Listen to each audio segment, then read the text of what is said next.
For anybody that's listening, before we start, I just wanted to mention I won't be able to have video tonight due to an internet connection issue.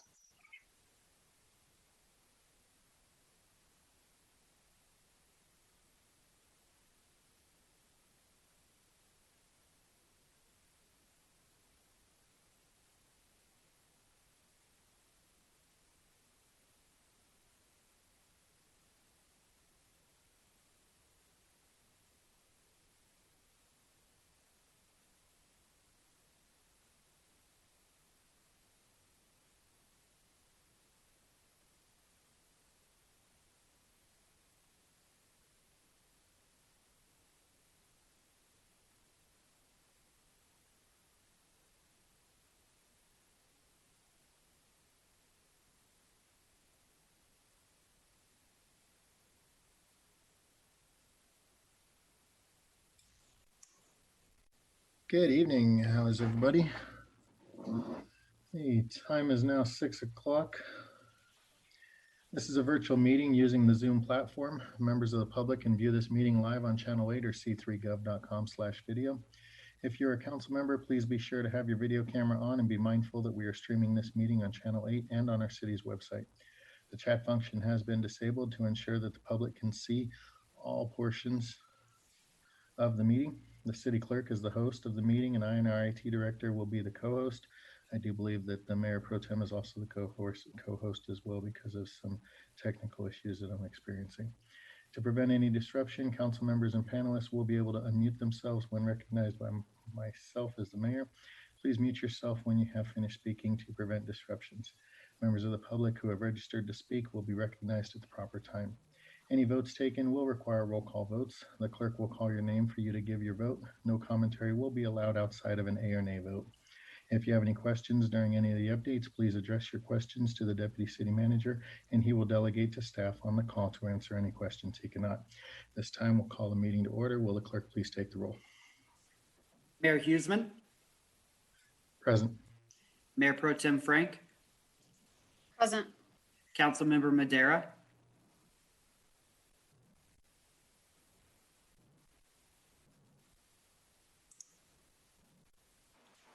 Present. Councilmember Alan Thomas.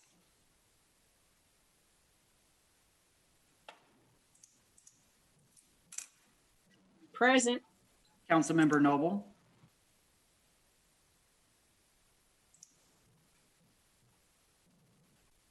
Present. Councilmember Guardiola. Councilmember Hurst. Present. Councilmember Grimes. Present. Councilmember Smith. Present. Mr. Mayor, you have a quorum. Thank you. This time I'm looking for a motion to excuse those members not present.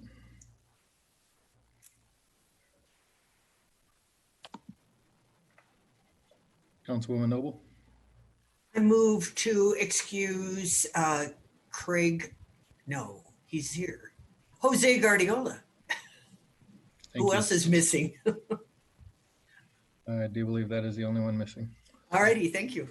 Thank you. Councilman Hurst.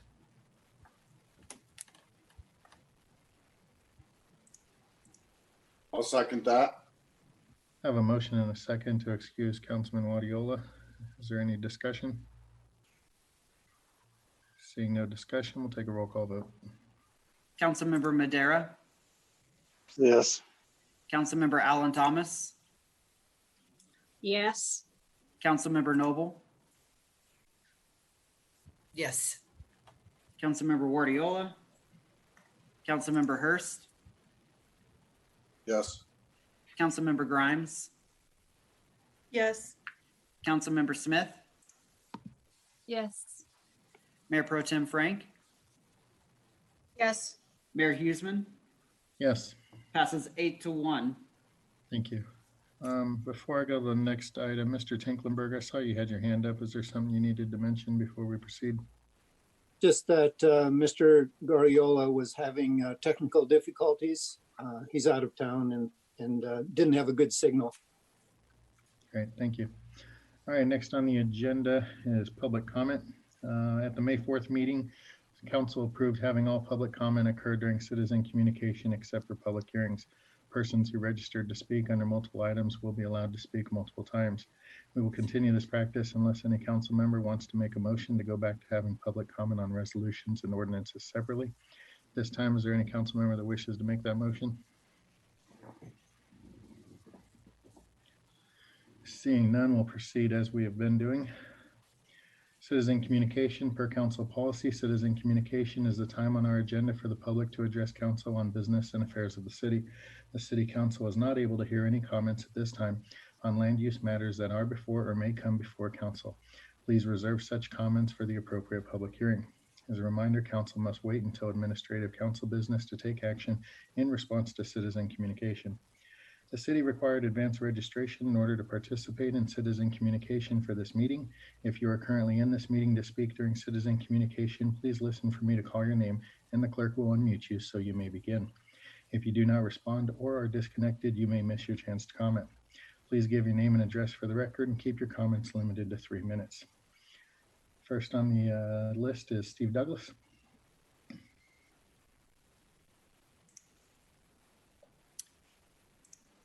Mr. Douglas, you're unmuted and you'll have 3 minutes. Since you signed up to speak on all legislative items, you'll have general citizen communication now. We'll go to the next person in citizen communication and then call on you again for the legislative items you'd like to speak on. Okay, thank you. Thank you, Council, Mayor and Council this evening for Lao Citizen Communication. I have 3 items. The first one deals with the oil and gas. It's here on this on the agenda that it states that all operators have asked for at a request of the city to hold in place on processing of all Form 2As and additional requests of a second comment period. You know, this has granted the oil and gas pretty much a moratorium for them so they can get their stuff together based on the fact that Extraction Oil and Gas and Petro Shares is going through bankruptcy. Financially, I think their permits should be stripped. And I'm asking as a citizen for this council to do a moratorium until other operators can get their situations together. Because right now in the pipeline, these 2 operators are not, maybe are deemed complete, but not financially deemed complete. The second one is asking the city council mayor to pass a local ordinance, local face ordinance for 90 days and extension up to 180 days. This will help essential workers where our Commerce City residents shop to keep them safe. I think that ordinance needs to come from the city and not wait for the state to do a mandate. So you can, as a local body, pass a local face ordinance. And the third one is, I understand the city manager's agreement is set at $207,000. I believe that if there's going to be an intern, that amount should be between 170 to 180 because not much is going to get accomplished between now and when a new person comes in. And if you do decide to do the 207, maybe you can do a bag pay or so, but I think between this interim time that you need to watch how much is paid out for this short period. Thank you. Thank you. Next on the list is Rona Sanchez.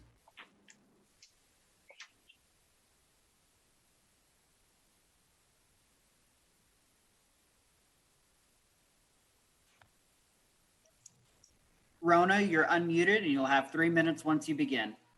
Okay, thank you. Rona Sanchez, 10680 Waco Street in Commerce City. Thank you for giving me the opportunity to address you.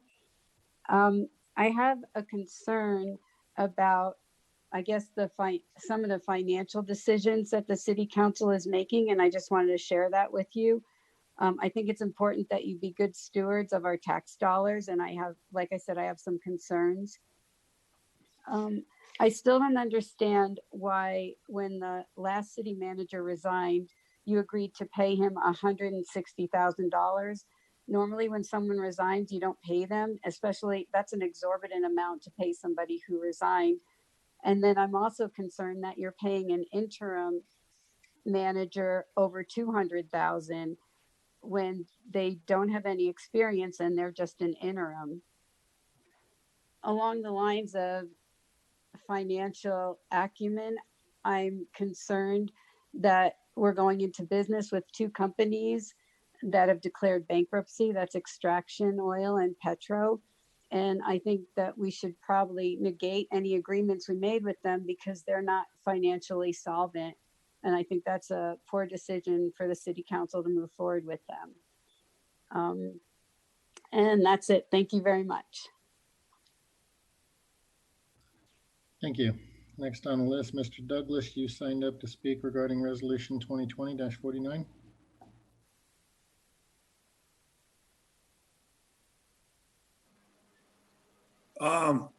Yes, I did. I already had stated about 2049. I wanted to speak on ordinance 2268, but I will wait until I'm called on. Thank you. Okay, Mr. Douglas, you want to speak on ordinance 2268? Yes, thank you. This ordinance is as far as the maintenance of weeds and grasses. I've noticed that in place, the ordinance that we did have for commercial builders and for residential builders, they were not keeping up with the current mowing, and just to make sure that they do comply on this next round that you guys are going to implement, that there is a penalty if they do not continue to make timely mowing schedules, because it's really getting out of hand, and we're going to end up having a lot of tumbleweeds here again come this fall. So I just want council to understand, if you do enact a penalty, make sure it's stiff like you guys did for the fireworks. Thank you. Thank you. And lastly, Mr. Douglas, you're signed up to speak about ordinance 2284. Yes, I just want to hear the explanation, and I'll wait for that. As far as the transferring of $203,500, the lottery fund to Adams County District 14. Understand about gymnasium improvements, and just exactly, I'd like to know as a citizen, what contributions is coming from District 14 to help supplement these gymnasium improvements. Thank you. Thank you. Members of the public were also able to submit comments online and by mail. No written comments were received by the deadline. If anyone wishes to speak at future council meetings, please check the meeting agenda and city website for information on how to register or submit written comments. Next on the agenda is presentations. First presentation is an update on the city's response to the COVID-19 crisis. Will Deputy City Manager Tinkleberg please provide an update on the city's overall response to the COVID-19 crisis? Thank you, Mayor. Wanted to just lead off with a general statement about the city as a whole. We're continuing to operate under the 2020 budget reductions that were put in place several months ago. In terms of COVID-19, there are cases continuing to occur in Commerce City and in Adams County. And so that again underscores the importance of continuing to wear masks. We are requiring that of city employees, that when they're in city facilities that they wear face coverings, and also requiring that of people entering those facilities. But it also is important for people to do that in other settings. As it was noted in public comment period, it's important for grocery stores as well as any other business where people can gather. In terms of staffing, we have departments with staff vacancies that were shown to be frozen through July. And so we're starting to allow the recruiting for positions that could start August 1st. But again, we are processing those carefully in terms of business need and keeping an eye on the budget reductions. In terms of reopening plan, staff discussed moving to level 3. Currently, we're at level 2. But given the recent increase in cases, we will not be moving to level 3 at this time. The main difference would have been an impact in terms of large gatherings. Currently, it's limited to 50 or less, and that would have allowed larger gatherings. So we're not making that move just yet, and we're going to watch what's happening with the number of cases. Also noted, there is a public health order that came out that requires face coverings in government facilities. And so we're continuing to implement that. And then our emphasis continues to be maintaining safety for the public and city employees while we maintain services at as high a level as we can.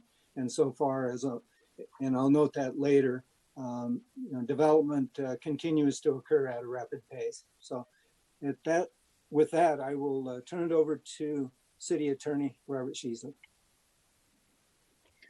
Thank you. Good evening, Mayor and council members.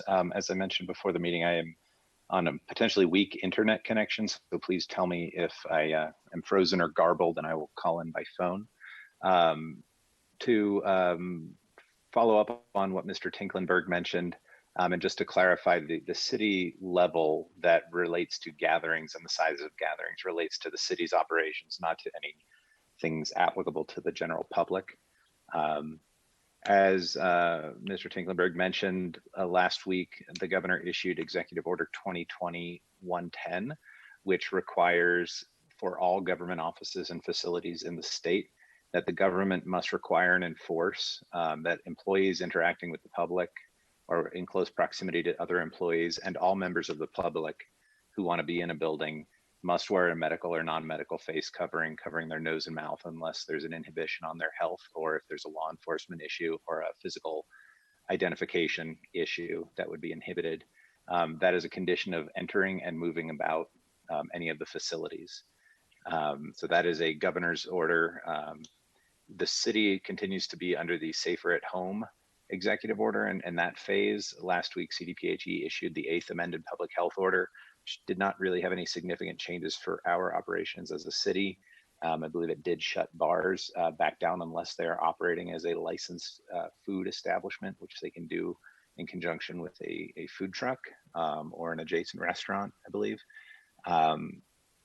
Shortly, the state is going to be making available the Protect Our Neighbors phase, as they've styled it, in which, based on local conditions, counties or regional public health agencies can apply for less restrictions if they can demonstrate that they have a strong public health and healthcare system and a low virus level.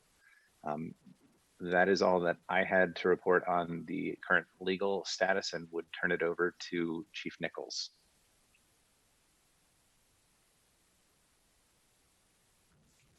Thank you, Mr. City Attorney. You sort of covered what I was going to discuss. The next level in the governor's orders, the Protect Our Neighbors.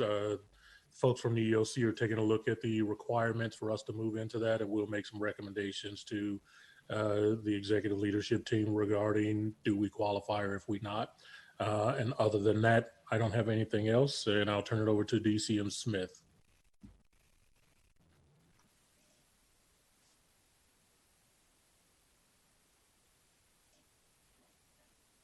Good evening, Council and Mayor.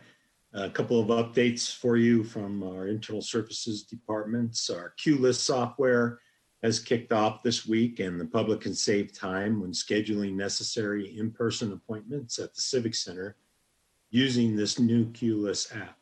With the app, customers have the ability to check in for city business by joining a virtual queue or line from their mobile phone or computer. This will allow them to wait outside the building or in their vehicle until they're called for service into the building. Residents can learn more and book appointments online at c3gov.com/QLIS, QLESS.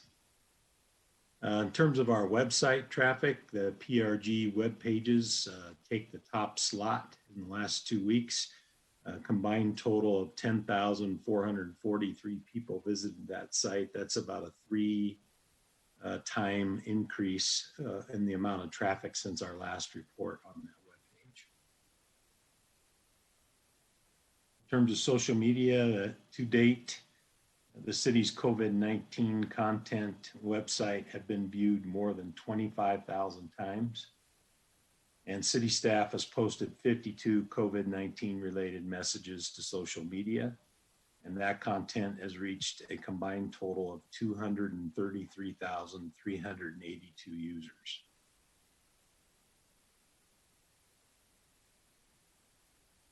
From our community relations staff, year to date have spent a total of 565 hours on COVID related communications tasks. The Cultural Council will be hosting a virtual concert series on Thursdays in July, beginning on July 9th. Residents can enjoy performances from local bands from the comfort of their home. Online watch parties begin at 6 p.m. and can be viewed on the Cultural Council's Facebook page. The link for that is available on the Cultural Council's webpage. The City Clerk's Office has received 37 CORA requests since our last update, 207 year to date, and they have received 20 new business license requests since our last meeting. Year to date, that's 211 business license requests. From Human Resources, we still have 363 actual full-time equivalent positions out of the total 401 budgeted full-time positions. That's 38 vacant full-time positions. And as Roger mentioned, we continue to review those requests for filling those positions on a case-by-case basis. We have 246 variable hour, part-time and seasonal employees, and that number has gone up as we've opened up rec centers for operations. HR continues to focus on new policy development, employee education, and wellness programs. To date, HR and legal have spent 640 hours reading laws and regulations, drafting policy, and providing training for our staff. HR is also conducting screening at the Civic Center. They're coordinating that screening and risk management of all of our city facilities and the access to the public. They also continue to work on automation of important HR functions to streamline them. Those benefits will go well beyond the COVID-19 pandemic. Finally, HR is implementing the Kazoo employee recognition platform. This is a virtual online recognition system that will allow us to track employee recognition across the entire organization. That will begin in the month of July. HR has received 35 unemployment claims and processed 27 of them so far this year. On the economic development front, we have issued 7 temporary outdoor service area expansion applications. Some of those were approved with conditions, some without. I think it is notable for the council that some of these businesses, such as State House 38, are able to achieve almost their 100% capacity of their restaurant per the COVID restrictions with the expanded outdoor area application that's been approved. The CARES Act resources help for small businesses. Many Commerce City businesses receiving financial resources to assist for lost revenue and business disruption related to the COVID-19 pandemic. $642,000 to date has been dispensed to local businesses through the following 3 programs. The C3 Community Assistance Program for small business relief and recovery grants. We released 91 grants that were awarded during 2 rounds of funding totaling $400,000. That was a council authorized program. Adams County COVID-19 Response and Recovery Mini Grants, 47 recipients for a total of $142,000. Then the Commerce City Small Business COVID Relief Loan Program, 4 loans approved totaling $100,000. 15 applications are currently in review. From the finance department, since the pandemic started, the main line has received a total of 420 phone calls, which have been answered and citizen questions responded to. The 2019 CAFR presentation is scheduled for City Council next Monday on July 13th. With the limited reopening, finance is primarily working remotely and will handle any appointments made according to the reopening guidelines. CARES Act funding summary. The city has received a total award amount of $4.6 million of CARES Act funding through Adams County. We received our first 1/3 distribution, which was $1.5 million on 6/5. We submitted our first report of expenditures to the county totaling $991,000 on the 5th of June. And we submitted our second report of expenditures totaling $436,000 on the 2nd of July.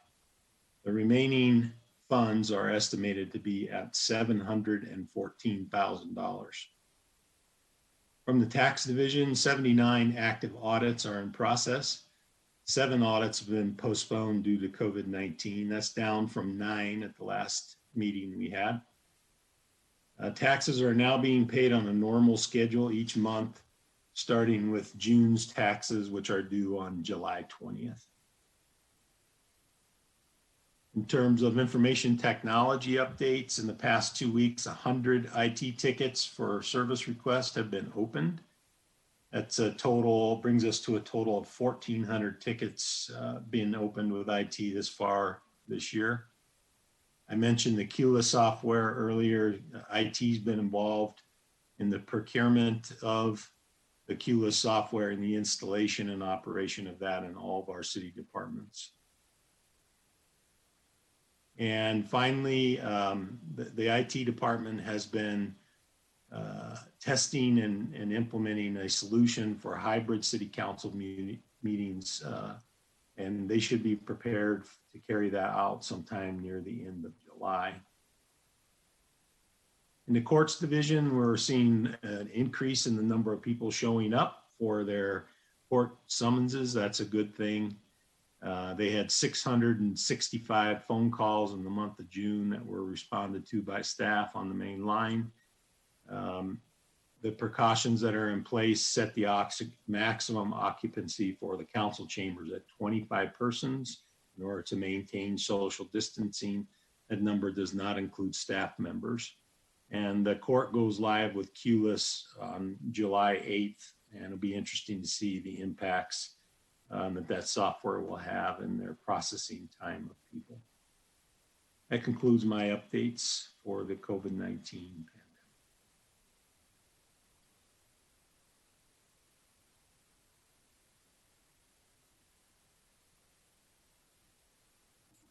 Thank you. Mr. Tinglenberg, do you have anything to wrap up? Yes, sir. Talk to you a little bit about community development, Parks, Recreation, Golf, and Public Works. In terms of community development, the poll that staff sent out shows that council members are available July 21, 22, and 23 for the LBC updates for discussion. And so those will be scheduled. Unfortunately, that means you have 4 meetings that week, but tell us if that gets to be too much. In terms of comprehensive plan, that is scheduled for an update for City Council at the study session on August 10. And so that will be the opportunity to discuss the comprehensive plan update.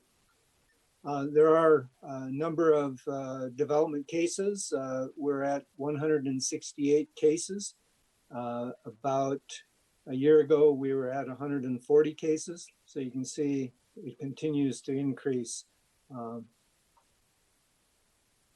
One of the cases, Legato, the infrastructure plat was resubmitted to staff for review, and it's been referred out for for technical review. Mile High Greyhound Park, the public improvement agreement is nearing completion.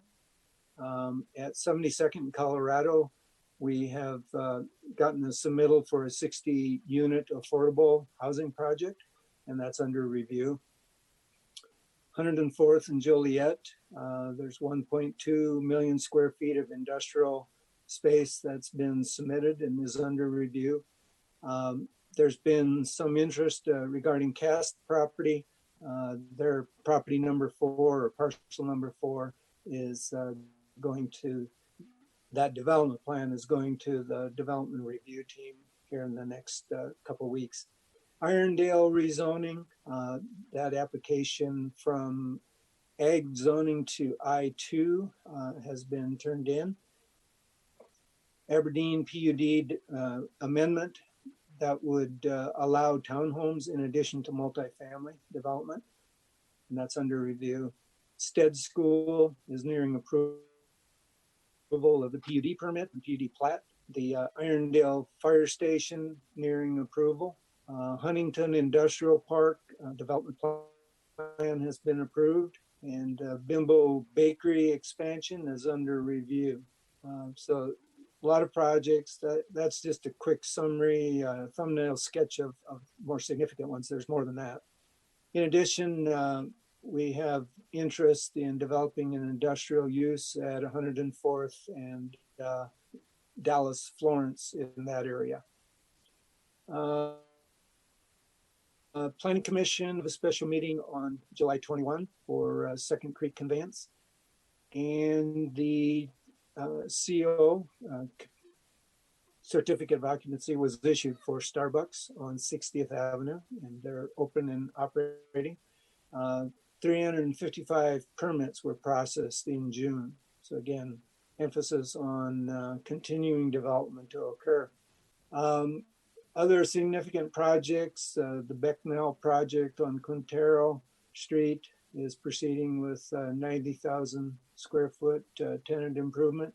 Huntington Industrial, I mentioned that core and shell building is awaiting response for comments, and Aspen Hill Apartments is submitting their final documents for approval. We anticipate that Mile High Greyhound Park, Del West, will be submitting the affordable project 133 next week for permits. So we'll start that process. In terms of level enforcement for weeds, grass, and other code enforcement concepts, that is scheduled for July 13th study session, so next week. In addition, CDBG, they've selected a consultant that will work on the 21 to 26 consolidated plan to update that. And they're also finalizing the rental assistance, mortgage and rental assistance program with Maker for getting assistance out the door for that. Turning to Parks, Recreation, and Golf, the existing indoor programs at Eagle Point and batting cages at Pioneer Park seem to be going well. Those have been operating since June 1. Fitness continues to provide virtual fitness classes and also has 12 to 15 personal training sessions weekly at the recreation centers. And drop-in use started on June 15. And since then, we've had 1,343 at Bison Ridge and 665 at Eagle Point. July 6th, today, summer programs are starting that include the Youth Bike with Fitness, gymnastics, Kara team only, and youth sports skills camps. So there's a variety of programs.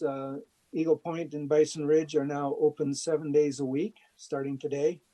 And the number of reservations per 90-minute sessions is increased from 20 to 25. And again, staff has been exploring that at a gradual pace to determine what can be done safely.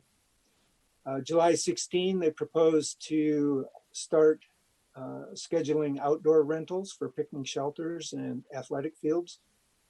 And then sometime in early August, start doing some indoor rentals for the recreation centers.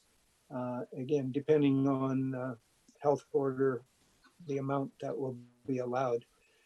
Buffalo Run Golf Course, it's been open now since April 27, and since 7,000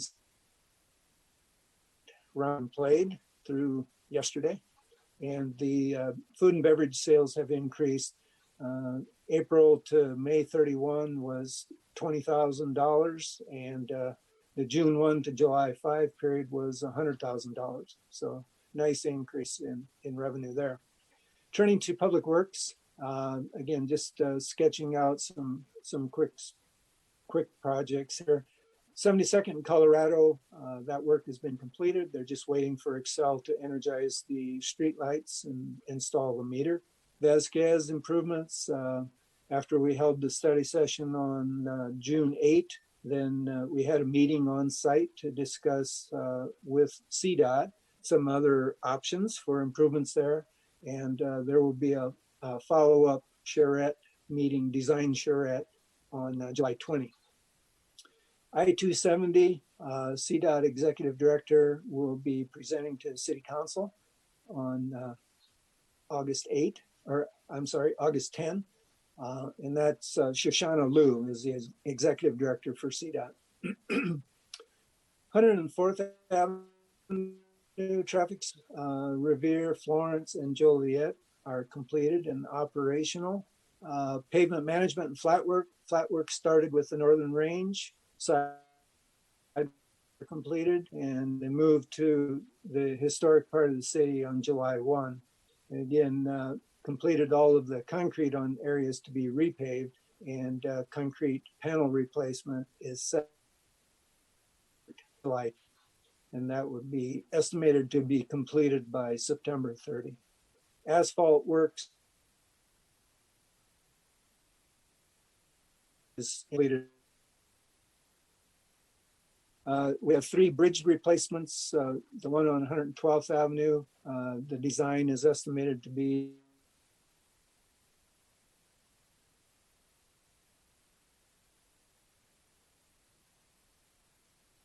design completion is to be completed by the end of this year, end of December. And in Brighton Road, the road rehab and widening is slated to be designed, or the design is slated to be completed by August 1st. And then the bridge replacement design would be by the end of this year. I'm told that I'm breaking up, so I'm going to turn off my camera to see if that helps on the speaker. In terms of development items, 112th Avenue Chambers to Parkside paving has been completed on the north side of the road, and access into Buffalo Run and Greens will have periodic closures, but paving is estimated to be completed by the end of July.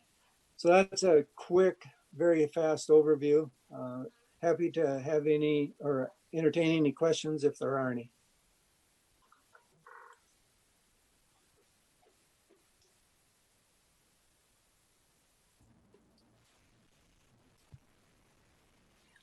Yes, I do have a question. I'd like to point out that Tri-County Health Department had not been providing updates on coronavirus cases in Commerce City since June 12th. So we only saw the dashboard go back into effect on Friday. We are at 604 cases as of tonight.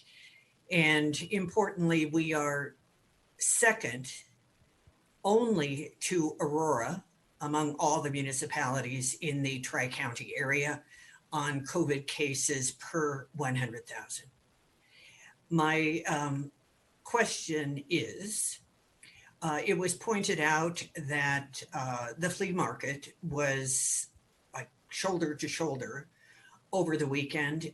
Do we have any jurisdiction over that? Or do we have any jurisdiction over any group situations where there are, too many people. They're not adhering to the maximum of 50 or maximum of 100 or whatever the case might be when it comes to the state. Because I think we need to be able to keep an eye on this given what we've seen occur in other states. Thank you. I would have to defer to the city attorney in terms of what our legal authority actually is. Should a situation involve the violation of an executive order or a public health order from CDPHE, that would constitute a misdemeanor. They are enforceable by local agencies. The Tri-County and CDPHE have requested, I believe, throughout the pandemic that they be contacted first and that they be engaged to take action where appropriate. You've seen that happen with Jefferson County Public Health Agency for the Vandermeer Speedway over this past weekend. And then they tend to take more of an educational approach at the beginning and informative. But yes, there is a jurisdiction to do something in conjunction with the public health agencies. So do we have someone on staff who is like the point person for these kinds of things as well? Or are we suggesting that individual citizens need to contact Tri-County or CDPHE on the weekend because neither of them is likely to be open? We do not The have- enforcement of, Roger, I was just going to mention that the enforcement of any laws begins with the police department. And so forgive me, Chief, if I'm, and correct me if I'm wrong, but a call for service in that regard, a non-emergency call would, I believe, be appropriate and would be routed, but I would leave that up to the chief to confirm. That is correct. When we do receive those complaints, and we have received those complaints from the Mile High Flea Market, we have referred those to Tri-County Health for their enforcement. We'll have to follow up with them and see what they have done. We typically do not receive anything back from them, but we'll follow up with that and then advise council. Thank you. Chief Nichols, you had your hand up. Was that just for the response you just provided, or was there something else that you wanted to add? That was it, sir. I wanted to make sure we provided an answer to the question. Thank you. Any other questions for staff? Seeing none, we'll move on. Thank you again, everybody, for the comprehensive review on the city's efforts. Next on the agenda are presentations. First presentation, we're still on presentations. Next presentation is the Oil and Gas Monthly Update. Would Dominic Martinelli please provide the presentation? Thank you, Honorable Mayor and Council. I will be giving the July 2020 monthly update. And if we can go ahead and start the presentation.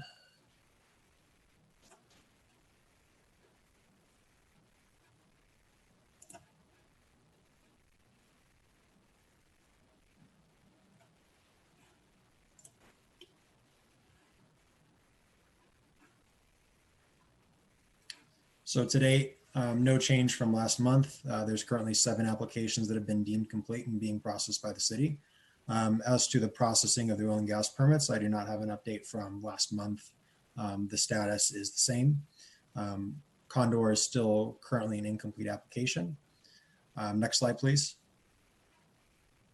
The map shown here, no change from last month. There's currently 7 applications deemed complete in the location shown below. Next slide, please. No change on this slide from the previous month. Next slide. With the same for current spacing applications, the Form 2 applications, Form 2A applications, and any CRGCC activity. So if we can skip through those to the general update slide. So as I mentioned, we are still waiting resubmittals on the extraction oil and gas permits. As Roger mentioned, the study sessions are looked at to being rescheduled between July 29th and 23rd. We sent out a poll to members of council and staff to see what times could work. Looks like July 21st, 22nd, or 23rd could work. The intent is to try and schedule as many of those as possible and utilize the time that we need to finish out through the study session criteria and information. Following those study sessions, we'll be discussing a revised public hearing timeline that'll be presented to council and give expectations of how long it'll take to revise the draft based on comments and bring it to Planning Commission and City Council for eventual adoption and review. Additionally, staff has been working to develop a pre-hearing statement for the COGCC mission change rulemaking. You'll recall during the study session that we held last time that there was some discussion about items of consideration, and staff is working to provide that statement to the COGCC by next week. Additionally, the city is planning on hosting the Colorado Department of Public Health and Environment. There's specific environmental staff that works on air quality issues, and they're going to be holding a study session with you all on August 10th regarding the general science between air quality monitoring and current available technologies, and then the interface between local and state environmental regulatory framework and essentially how they conduct air monitoring, what types of technologies are available, and what the city and state interface structure looks like. Next slide, please. So this is a slide on the information from Suncor. So there was a sheen that was identified on May 7th, and that was found to be diesel fuel. CDPHE as well as Suncor Refinery has been looking to determine the cause involved, checking the integrity of the plant's underground barrier wall, taking a number of soil and groundwater samples, and collecting water samples from Sand Creek. The remediation that occurred by Suncor involved diverting Sand Creek, removing impacted soil, and then backfilling the impacted area and conducting restoration. Staff has contacted CDPHE for additional information in regards to these events. And this following information is regarding self-reported air quality exceedances by Suncor since June 3rd. So this is for the month of June into the beginning of July. So there were 4 self-reported air quality exceedances by Suncor during that time. All of them were for a violation of the maximum sulfur dioxide threshold, which are listed below. And 2 of these events were caused by planned startups of the sulfur recovery units following maintenance. One event was caused by a shutdown of the tail gas unit for repairs. And then there's one event that's still under investigation as to what caused that exceedance level. And I'm going to, in the next slide here, describe a little bit more about how the self-reporting works and provide a picture of when there's an air quality violation that occurs at the refinery. How does that work from the refinery's perspective, and as well as the Colorado Department of Public Health and Environment, the reporting standards under the Environmental Protection Act. So as you can see in the subnotes below, the emissions that are listed here are draft estimates and subject to revision. That comes in a follow-up report from the Colorado Public Health and Environment on a quarterly basis. And information regarding the cause of the deviation may change based on the result of those investigations. So you'll notice in the packet materials for tonight, there were 4 reports that came from Colorado Public Health and Environment that describes the incident and some very preliminary basic details of that. And if we can go to the next slide, Dylan. So this is a quick overview of the state violation process and how it occurs. So whenever there is some sort of exceedance that occurs at the refinery that the refinery is able to measure, they're required to provide that notification or an initial preliminary notification to the Colorado Public Health and Environment when certain air quality regulations that are defined under their Title V permit. So this is Title V within the Environmental Protection Act, which essentially grants them the operating license to have emissions that exceed based on total emissions that they occur. So this typically happens when they have a planned startup or a shutdown of a unit during an unplanned malfunction. And the reports, as you can see, are typically limited in information at this time and actual analysis until they conduct further investigation and root cause analysis to determine what occurred. There are some exceedances or violation under the Title V permit that they're not required to notify. So those are essentially some of the caveats of the information that's being provided here.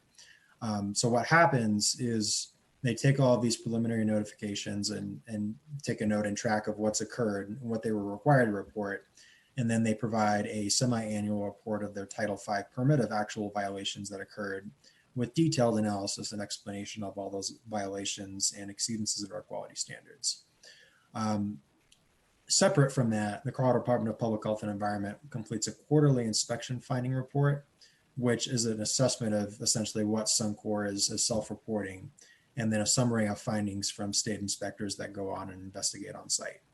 If the inspection report determines that enforcement action is necessary based on those violations, CDPHE would issue a compliance advisory notice to the company, which would formally put the company on notice for alleged violations.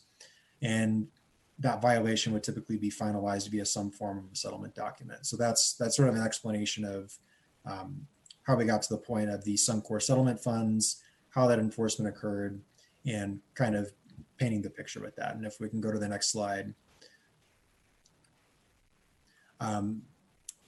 So other Suncor updates.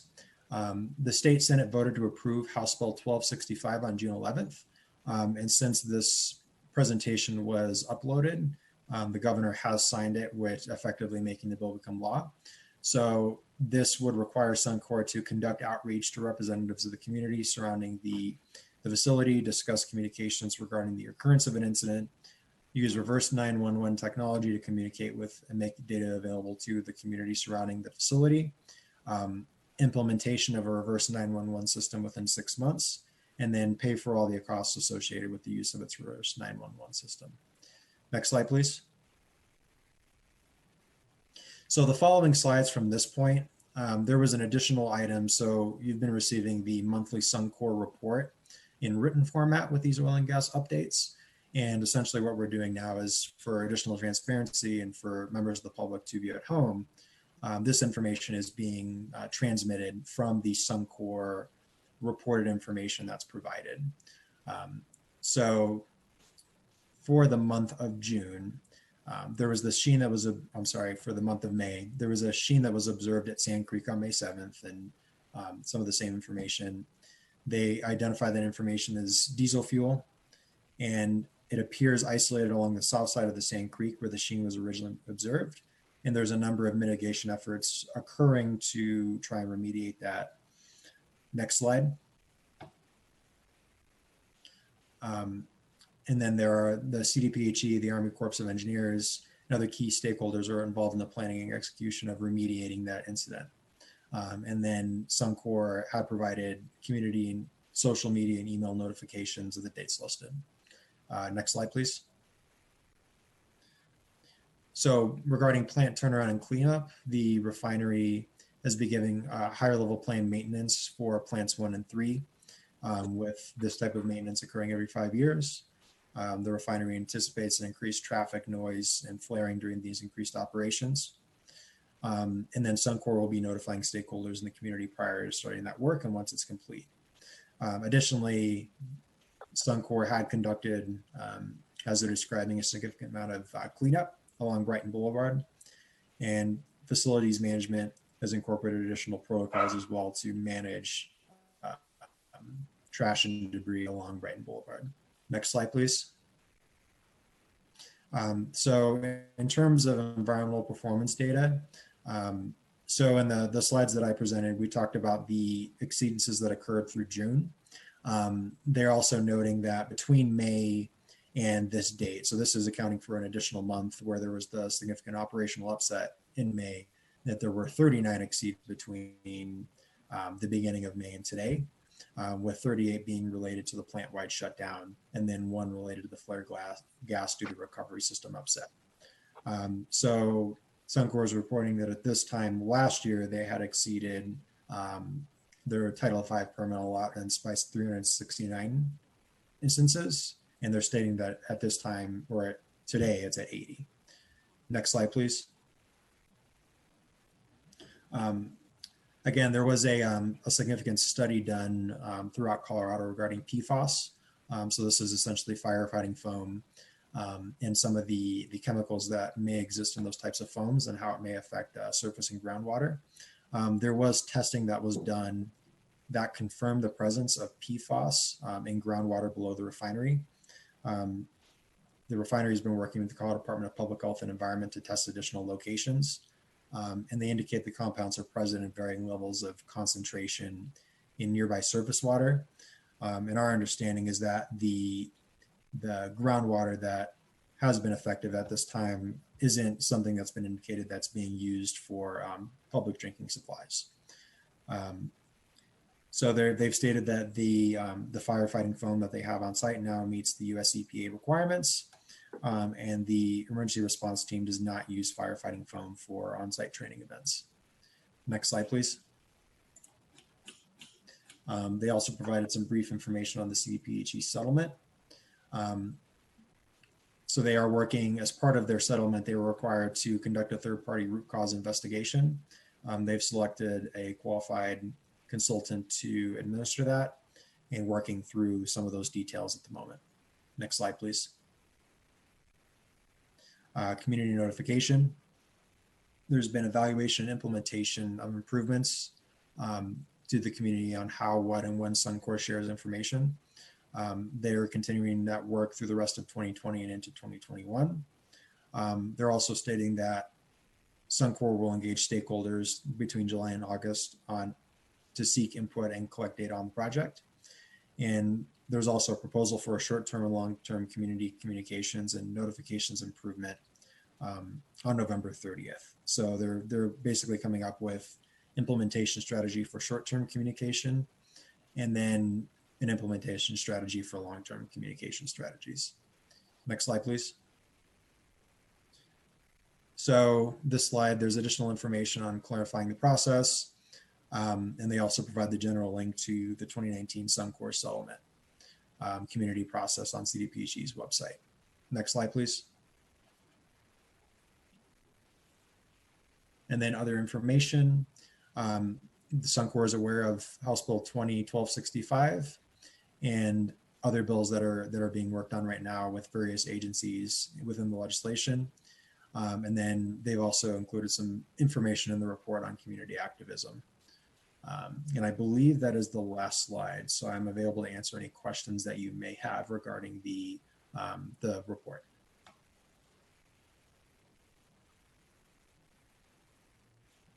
Thank you, sir, for all that information. Is there anybody on council, Councilwoman Noble?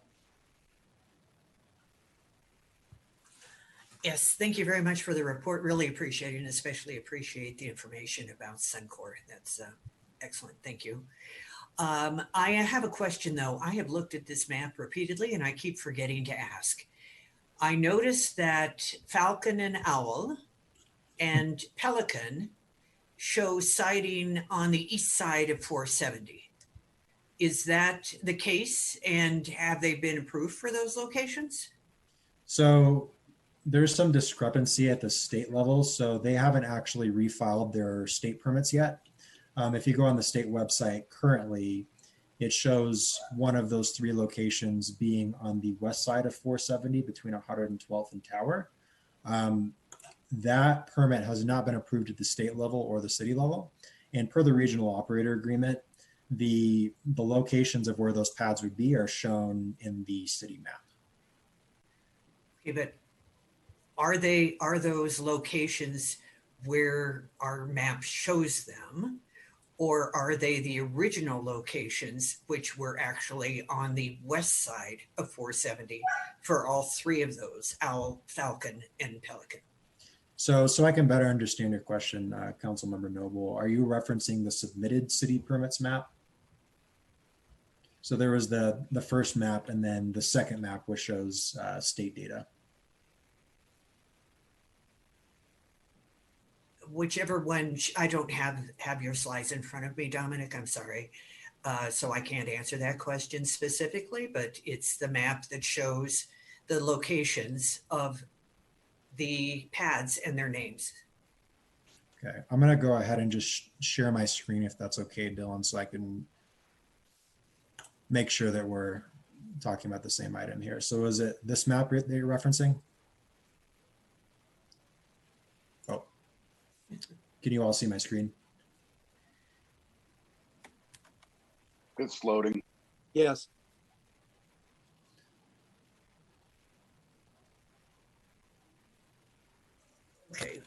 So that one does show Owl and Falcon on the west side. Mhm. It does not show Pelican.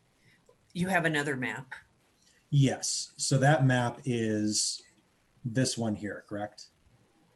Correct. Okay, there we are. So now this one shows Owl and Falcon and Pelican on the east side of 470. Yes, that's correct. And why is that?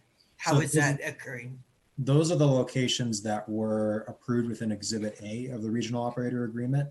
So they essentially applied the standards within the regional operator agreement to the locations specified there.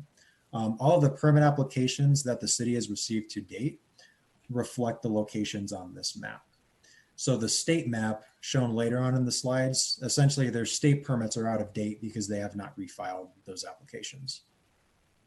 Okay, that explains it. Thank you. I have noticed that for a long time and I kept forgetting to ask why the discrepancy. Thank you very much, Dominic. Of course.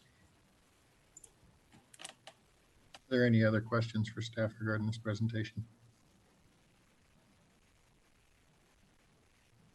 Seeing none, we'll move on. Thank you again, sir, for all your hard work putting that together. A lot of good information in there and appreciate all the attention to detail that you exhibited.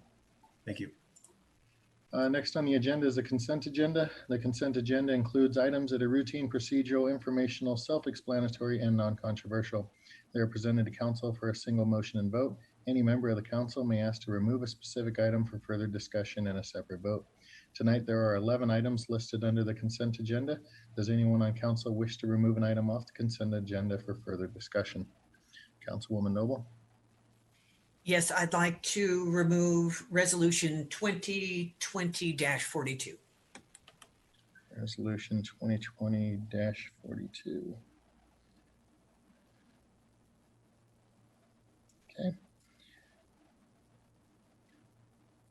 Are there any other items, anybody wishing to remove off the consent agenda? Seeing none, I'm looking for a motion and a second to approve the amended consent agenda. Councilman Madera?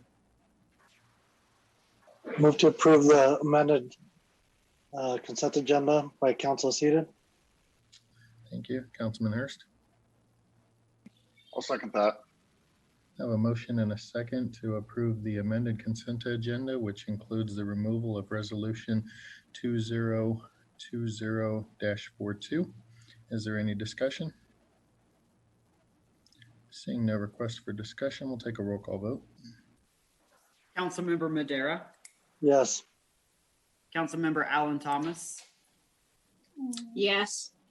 Councilmember Noble, Yes. Councilmember Guardiola, Councilmember Hurst, Yes.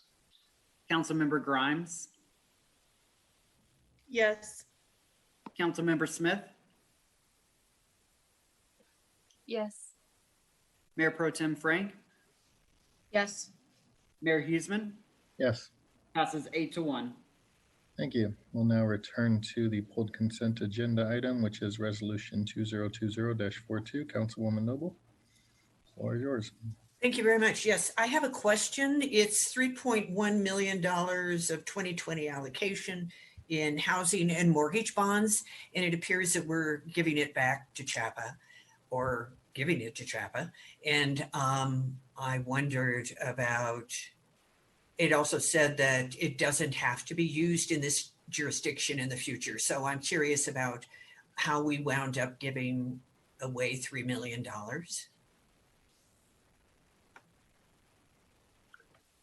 Yes, Council Member Noble, we are not giving it away in the sense of how that's often understood. We are returning the PAB allocation to CHAFA for the Mile High Greyhound Park redevelopment. And we're doing that in cooperation with Adams County as well.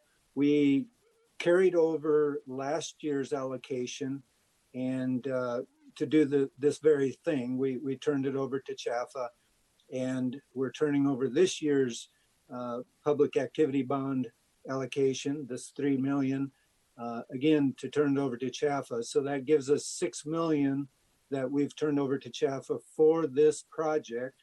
And Adams County is matching that with 6 million from their allocation. That's been our request to them. They have not taken their action yet, but that is our request. Okay, thank you. The resolution and the notes with it don't mention the Greyhound Park project, so I was curious. Thank you. You bet. And I'm looking for a motion and a second to approve resolution 2020-42. Councilman Madera, Move to approve resolution 2020-42. Councilwoman Allen Thomas, I second the motion. have a motion and a second to approve resolution 2020-42. Is there any discussion? Councilman Madera, Sorry that forgot to put my hand on. great. So seeing a mistake that I made, we will roll that back into the consent agenda. Request the city clerk to read the titles, and we'll take a vote on the entire consent agenda again. Thank you, Mayor. I was just getting ready to request the same thing.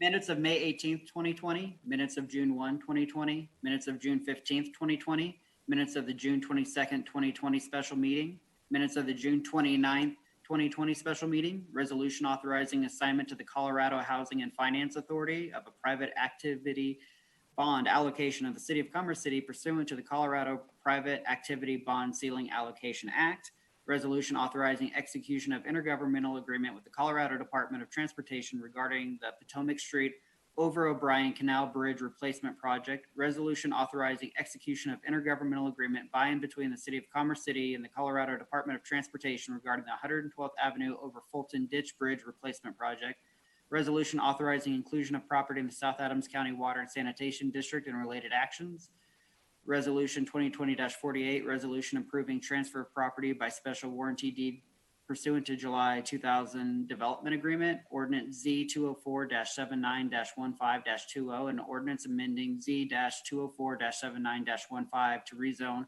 0.5 acres from I-2 to public for the property located approximately 8600 Rosemary Street and Tract A of Instill Steel West Subdivision, Commerce City, Colorado, and amending the zoning map of the City of Commerce City, Colorado to reflect said rezoning.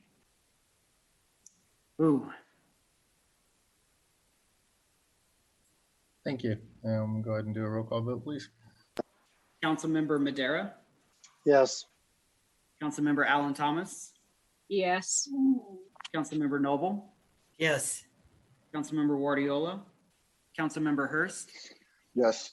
Councilmember Grimes,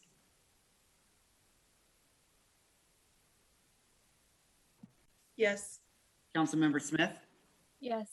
Mayor Pro Tem Frank, Yes. Mayor Huseman, Yes.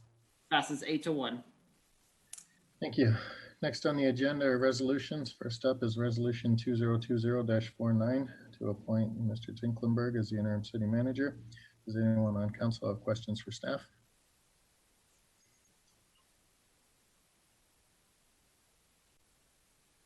Seeing no request for questions, looking for a motion and a second to adopt resolution 2020-49. Councilman Hurst, Oh, like to motion to approve appointing Deputy City Manager Tinklenberg to the interim city manager role. thank you. Councilwoman Grimes, I'll second the motion. have a motion and a second to approve resolution 2020-49 appointing Roger Tinklenberg as interim city manager. Is there any discussion? Mr. Hurst, I apologize for not putting my hand down. I have no further discussion. any other requests for discussion? Councilman Madera, Yeah, earlier during citizen communication, someone mentioned that, the amount that we're paying the interim city manager and that they didn't have any any experience. And, I just want to let people know that that is not the case. Mr. Tinkenberg has a lot of experience. I don't know the exact number, but it's well over 20 years. And, so I don't think that's fair for people to throw that out there without, knowing the true facts. And the fact is that Mr. Tinklenberg is very qualified for this position. Thank you for adding that. Any other discussion?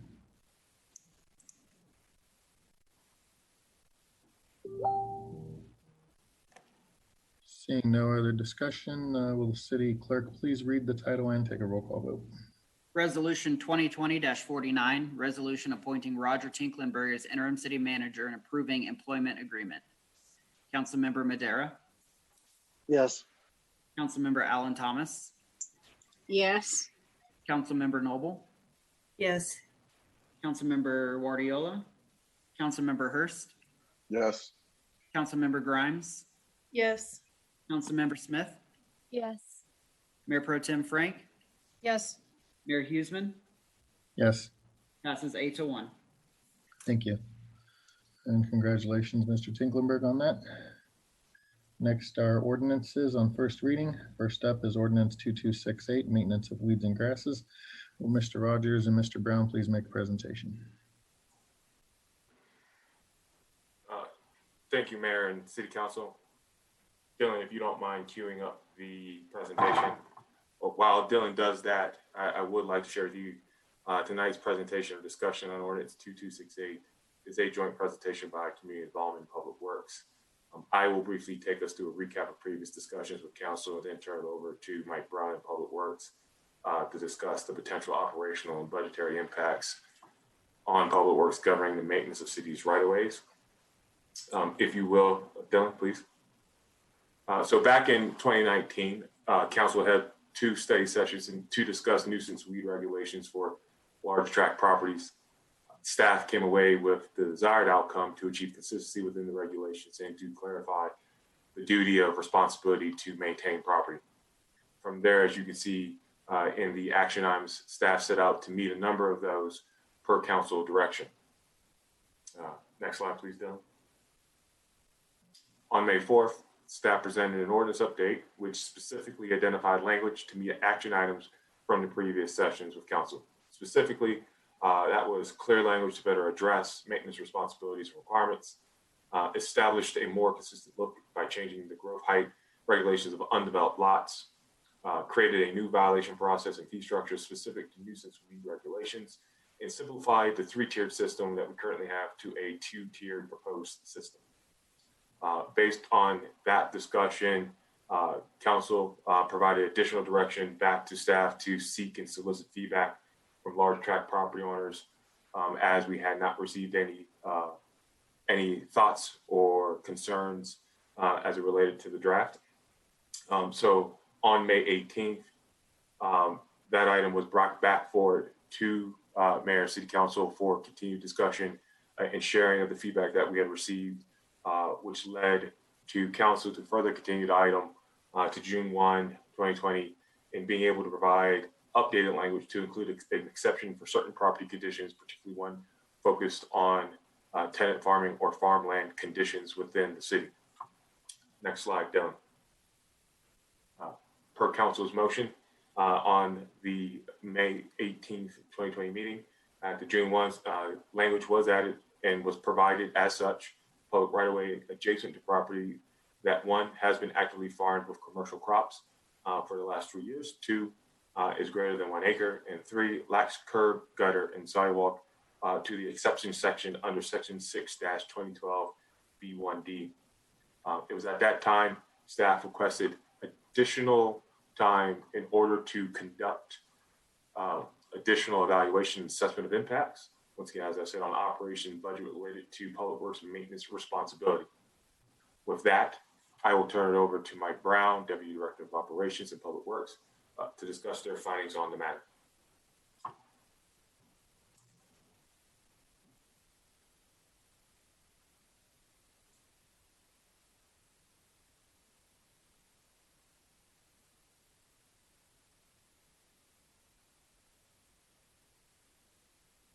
Sorry. Thank you, Director Rogers. Dylan, if you could. I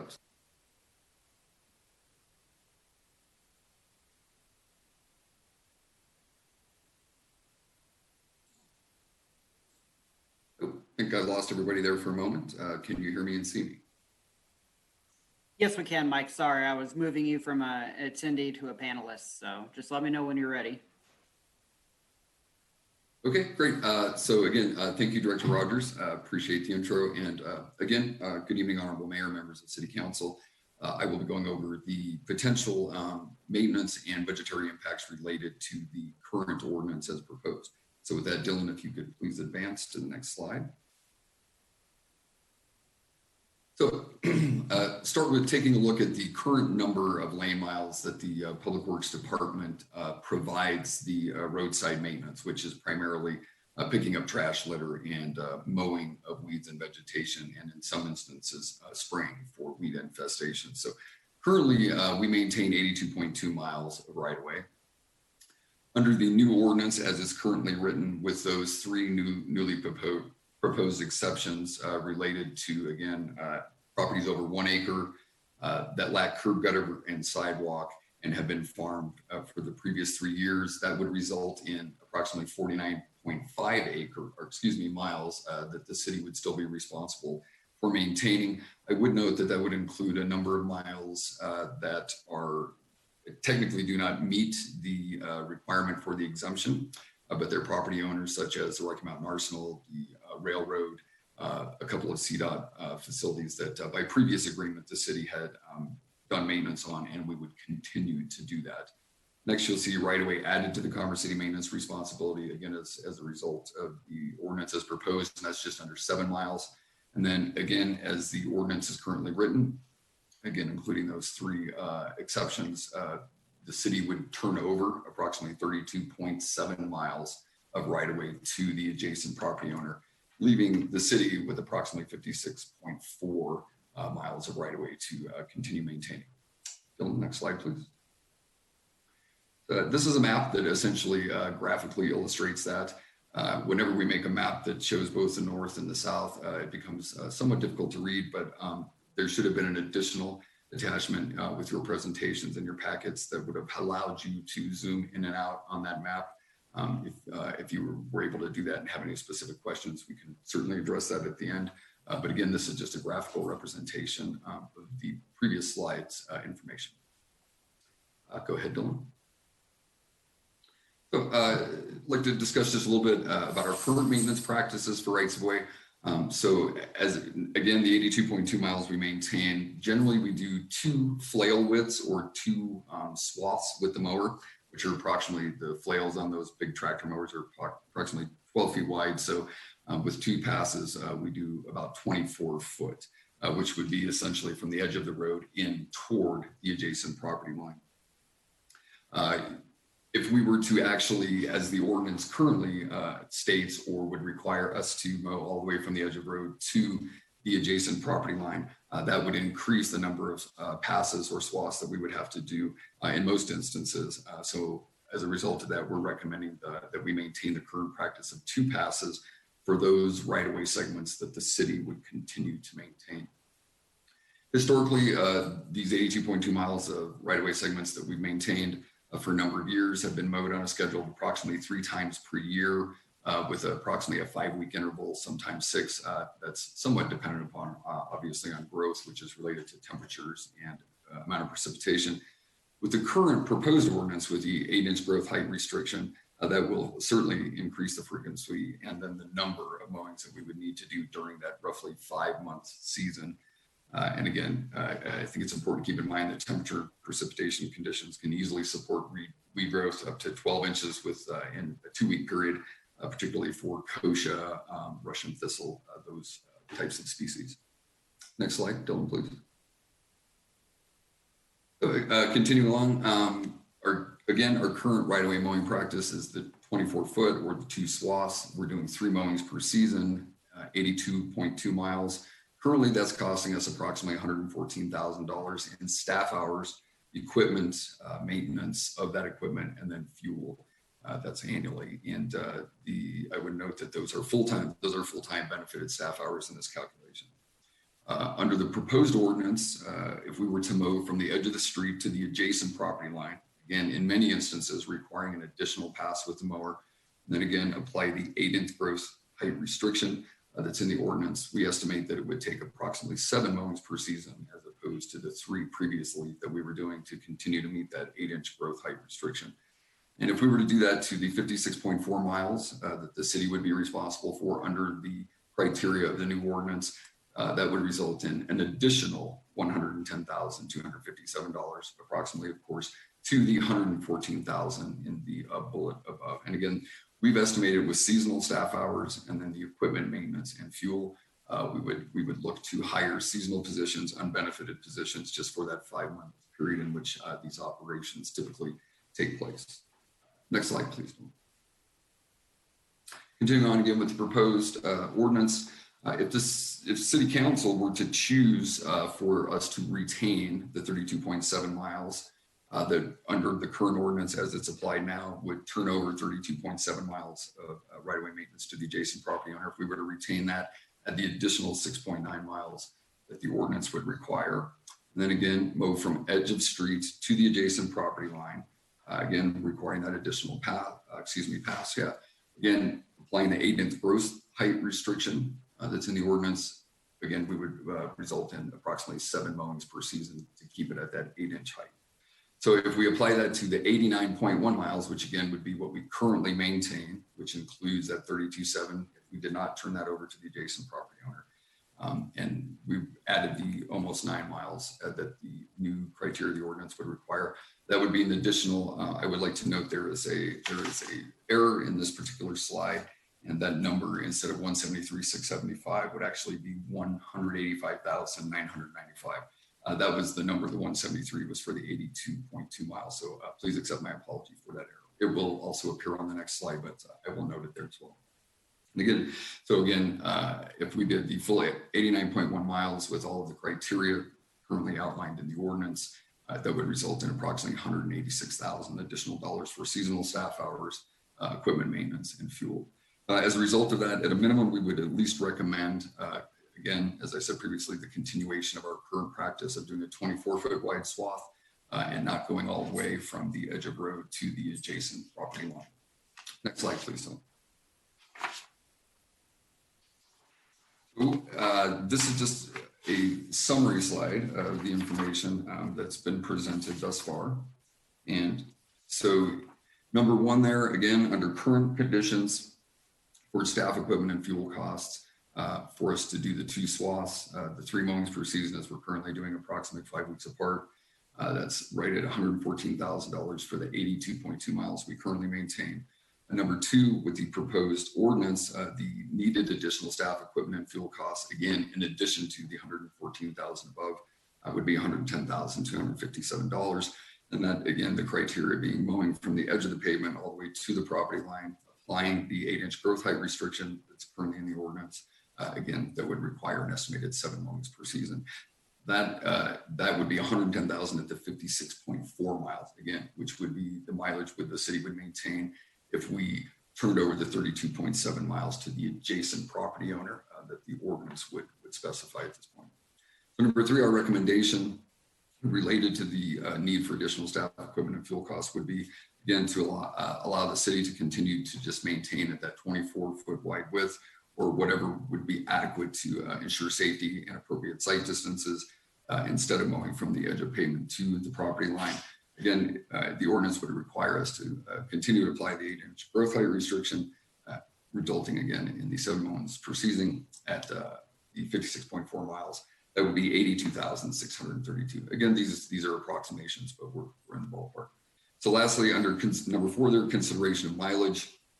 Again, if the city were to retain all of the 82.2 miles and not turn over the 32.7 to the adjacent property owner and add the 6.9 miles that the new ordinance would require, again, that number would be the $185,995. Again, noting the error there, the 173,675 is the calculation for the 82.2 miles. So again, please accept my apology for that error.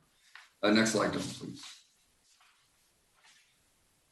Moving on to open space and drainage way maintenance. This is primarily open spaces that also they're designated as open spaces, but also function as drainage ways. So the proposed ordinance has a 16-inch maximum growth height restriction for undeveloped properties over 1 acre. Frankly, that it's just not conducive to the management and restoration of open spaces, which most of our open spaces in our system are in need of restoration. They've been fallow farmland for a number of years. They have large weed infestations, and they need much attention, similar to what we've begun doing in the Second Creek corridor between 96th Avenue and 104th. In short, frequent mowings are generally detrimental to growing or maintaining healthy stands of native grasses. Native bunch grasses aren't intended to be mowed frequently, and so having to mow it or keep it at 16 inches continually significantly reduce our ability to effectively restore open spaces to native grasslands. And then again, mowing too frequently or at wrong times of the year stresses the grasses and can encourage weed growth and weed propagation, simply because if grasses aren't allowed to grow to their full height and create their seed head or bolt and then drop additional seed back into the ground annually, the grasses actually tend to die off and the weeds actually begin to take over to a greater extent. So based on those things, we're recommending there at the bottom that the city exempt, the council exempt city designated open spaces and drainage ways from this proposed ordinance. Next slide, please, Tom. So the budget implications related to the open space drainage portion. So currently the mowing that we do in the open spaces, with the exception of future park and school sites that are embedded in neighborhoods where we mow the entire site, generally what we'll do are trail edges.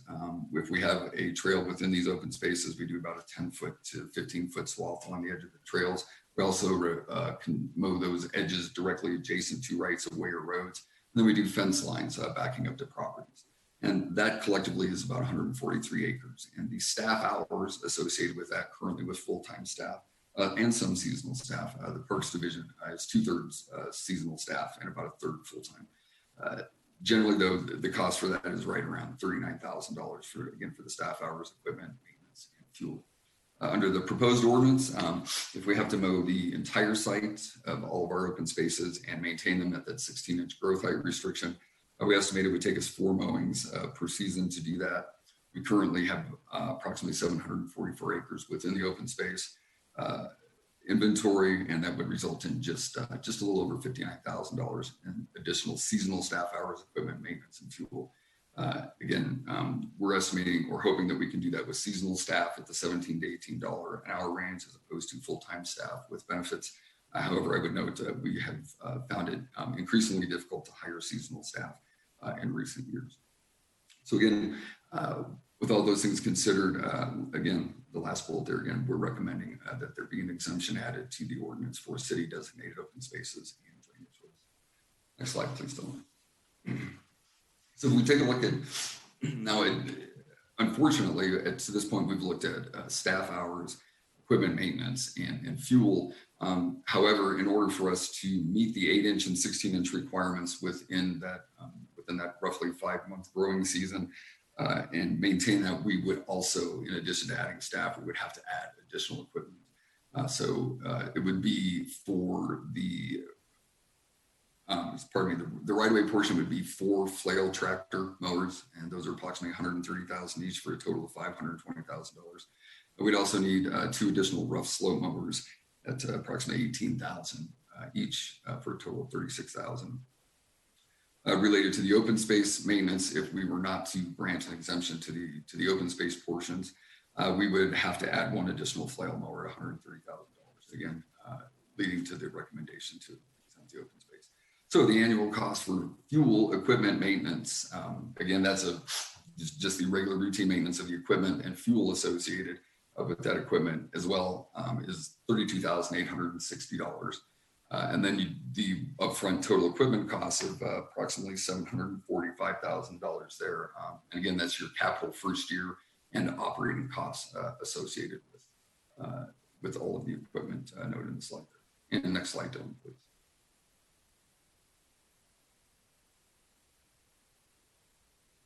So now if we look at it all together, with being staff, equipment, maintenance, fuel, and then capital costs for additional equipment. So again, it would be $882,632 for the staffing costs additional above what we currently spend to do the 56.4 miles that the ordinance as written would require. Continuing to do just the 24-foot wide swath and not mowing all the way to the edge of front or edge of road to the adjacent property line. And then that would be with an open space exemption. The next scenario there, if we were to retain all of the mileage and add the 7 miles, and so collectively doing 89.1 miles and doing roughly the 36-foot wide swath, or in most instances, at least one additional pass with the mower. And we didn't give an open space exemption. The rough costs for seasonal staff are just around $233,000. We look at the equipment for the 4 flail mowers, the 2 rough mowers associated, and the associated maintenance and fuel with those. Those are just under $610,000. If we add the additional flail mower that would be needed for the open space portion, if there were no exemption, that would push that up to just under $745,000. So again, that's for the flail mowers and the rough mowers and all the associated maintenance and fuel. So if we look at the total additional budget implications with the ordinance as proposed, just under $696,000. Again, if we do the 56.4 miles that the ordinance currently requires, continue doing the roughly 2 passes with the mower and not mowing all the way to the edge of road to the adjacent property, and giving an open space exemption, or the alternative at $975,000, just under 976, would be doing the full 89.1 miles at the 36-foot wide swath, or 3 passes in most instances, and then no open space exemption. So again, based on all this, we're again recommending that we are able to continue with the practice of the 2 swaths on those segments of roadway that the city would continue to maintain. And again, that's it's not prescriptive in every instance that it's 24-foot wide, but we would be looking for the allowance to do an appropriate mowing swath that meets safety, any safety requirements and any sight distance requirements. And again, we would recommend doing the 56.4 lane miles that the ordinance currently would require. And then also lastly, applying that exemption for city designated open spaces. And if we do all that, it would be, again, roughly under $696,000. Next slide, please, which I believe is the last slide, and I'm happy to answer any questions. Anybody on council have questions for staff regarding this?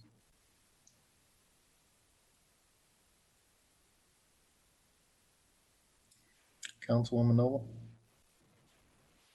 Thank you very much for the comprehensive report. Appreciate it.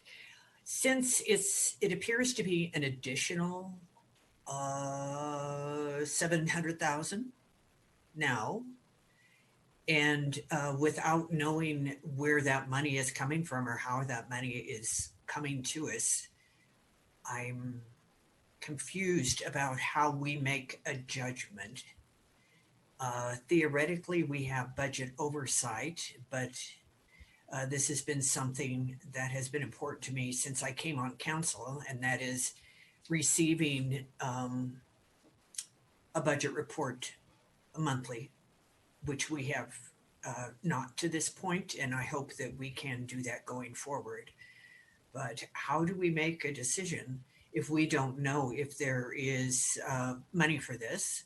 We have already been told that there is a shortfall because of COVID-19, but I actually think it is extremely important for Commerce City, keeping all of our streets beautiful is something that should be a priority for the city.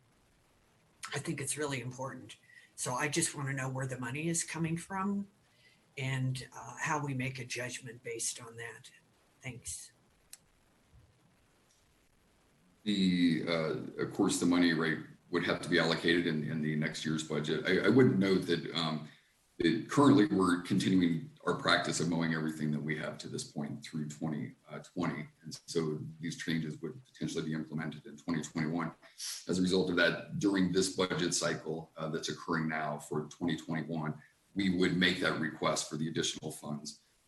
And that's, of course, collated with all the other requests from other departments. And then the city management, along with the city council collectively, or the city council, make that decision where those additional funds would be spent. Sorry, I cannot speak to exactly where those additional funds might come from if they were needed. Thank you. Well, it is really important because even in my metro district, there and the HOA comes after people for not taking care of their yards and not chopping down trees or whatever the case might be, and people turn around and say, well, why isn't the HOA doing it to their own streets? I think it's really important that we do this. So I hope that we can figure out an answer. And I think it was you, Mayor Huseman, who asked that that we do so. And I think it's really a great idea. Thank you, Councilwoman. I'm incredibly frustrated right now for the simple fact that this has been on the books for a year that we've been talking about it, that we've almost voted on this twice now. And this is the first time that these costs have been presented to us of what it's going to cost to maintain city property with the new ordinance. So your first question, why it is that this information wasn't presented to us before the first time we considered voting on this ordinance to know the financial impact of approving this ordinance. Yes, thank you for the question, Mayor Huseman. I don't have a specific answer for that question. What I can tell you is prior, the ordinance as it was originally written, prior to the exemptions requested by the council, I believe it would have been estimated we would have given up those 32.7 miles. And we essentially, if we would have continued with mowing just the two flail passes, for the most part, it probably would have been a wash. It would be my basic assumption at this point, based on my knowledge of this presentation, the information. Specifically, why it wasn't requested or done prior, I can't answer that question. Well, all that was asked was to draft an ordinance that changes the undeveloped land in Commerce City and the weeds and the height that they can grow it at. That's all that was asked of city staff to do. And then somewhere along the way, it got snuck in that we're going to start making adjacent property owners have to mow and give this 32 miles that you're talking about in order to get the financials down to where you want. And then whenever we start asking about what the impact is going to be and how we got to that point, now all of a sudden we're sitting here with $1 million unfunded liability in order to pass this ordinance. And I just don't understand how we've gotten to this point whenever the original request was go out there and change the ordinance so that the undeveloped landowners in this city have to start maintaining the weeds on their property. Our homeowners are spending hundreds to thousands of dollars a year to maintain their property. And yet these landowners are sitting out here letting the weeds grow 2 foot tall. Nobody goes out and enforces it. It looks like crap. It doesn't do a good thing for the city. It's blowing those weed seeds all over the place. We asked for a change on that. And now we've gone through this reiteration after reiteration after reiteration to get us to the point where you're presenting us with $1 million unfunded liability for the city to be able to maintain property on an ordinance that we have asked to have done on undeveloped property. I just don't understand how we got to this point. Again, Mayor Huseman, I'm sorry that I can't answer that question for you. My recollection is that the height restrictions were arrived at through a council study session, and from there the work began. I would note though that my understanding currently from both community development and the city attorney's office is the current ordinance prior to this revision technically did require property owners adjacent to these rights of way to maintain those. In many instances, the city had done it for a number of years. Why that was being done, I can't speak to that. They were either previous agreements. There's not a good historical record or data on that, why it was done. I believe this was an attempt to not only address the undeveloped properties, but to better clarify the right-of-way portions so that it was enforceable. Because of the previous ordinance, though technically required it, was not necessarily clear. So this was an attempt to better clarify that I think that was noted in Director Rogers' presentation earlier, was attempt to just clarify the right-of-way responsibilities. And from there, I believe then there was the exemptions requested by council to exempt those properties or the right-of-way adjacent to those properties. Again, if it's greater than 1 acre in size, if it lacks curb, gutter, and sidewalk, and if it's been farmed for the previous 3 years. So again, the public works side of it was essentially to evaluate what the ordinance as it's written, what that impact would be to what current operations are. And I'm here to report that to you this evening. One thing I would mention is that I think a very viable option and solution for this would be to contract out that additional mowing. Clearly, the per mile or per acre cost that the city can do it for compared to a contractor, well, not exact, they're fairly close. The contractor being slightly cheaper. However, that the significant cost is in that additional equipment and the ongoing maintenance and fuel of it. So I think that's something that could be further considered and would significantly reduce that overall cost if we were to move forward as it currently is. I would then turn Director Rogers may have additional information on the background. Thank you. Councilman Hurst. Yeah, I kind of think we lost original intent as well. And I don't know if, not trying to point any fingers. I think the idea that we originally set out approximately a year ago was that we have large areas of land that are platted for development and ready to go and sit there for years with out-of-state landowners that aren't dealing with this. And then there's fire hazards, there's,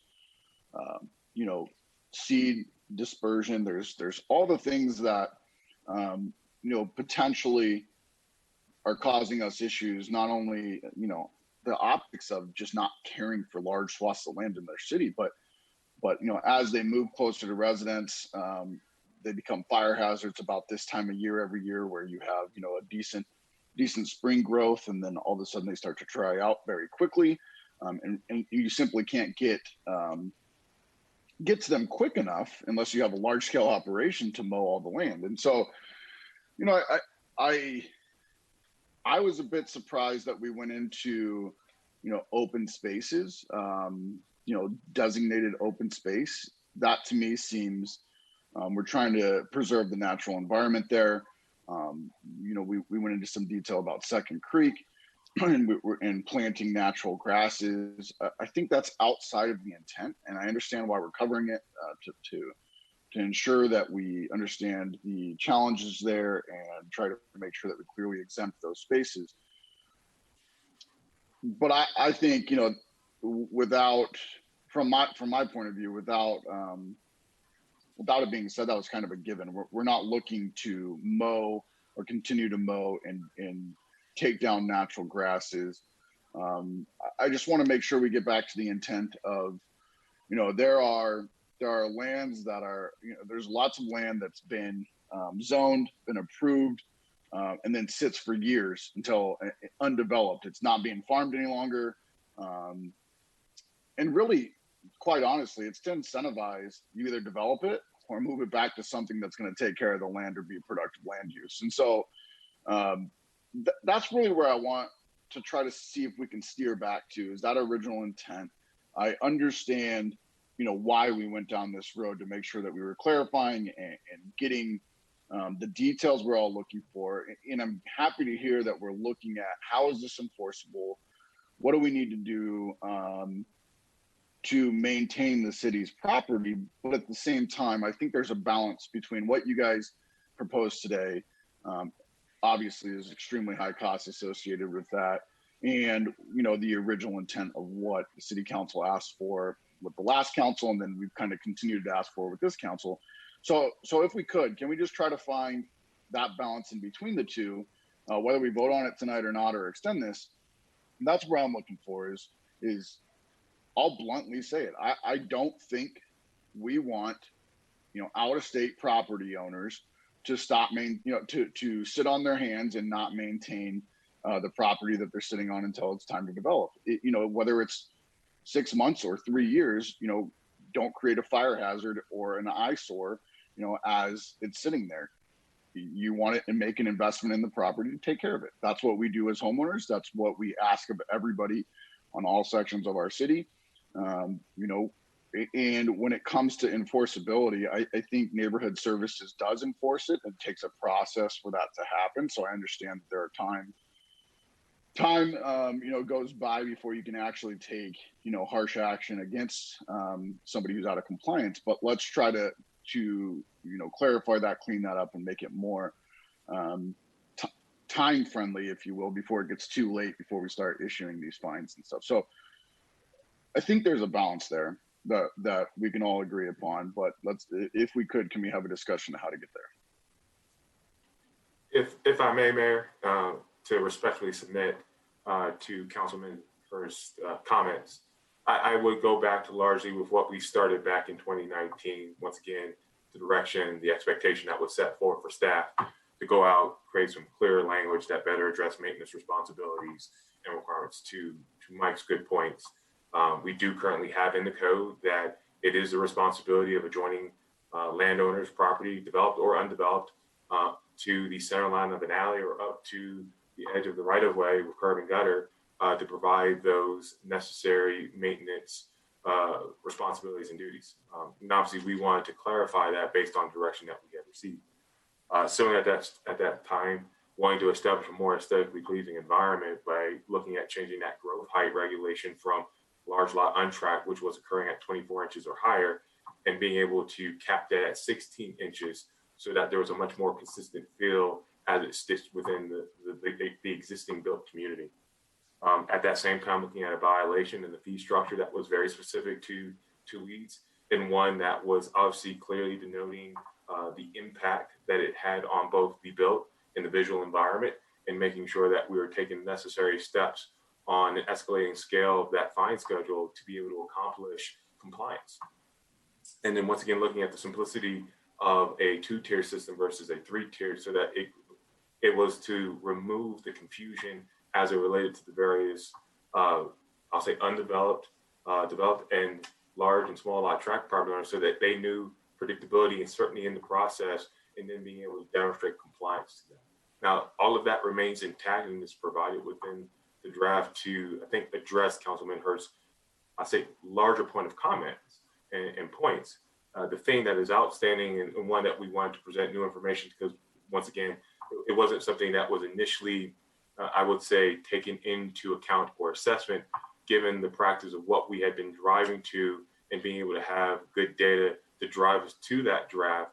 The exception language brought in a new layer, brought in a new variable that we wanted to be able to provide some and frame context for you, Mayor, and City Council to be able to deliberate, to continue giving us direction on refining, and or once again, feeling comfortable with understanding the information presented based on the new variable, on then moving it forward and taking the necessary actions internal to the organization on how we bring that to fruition. But that I wanted to respectfully offer to council.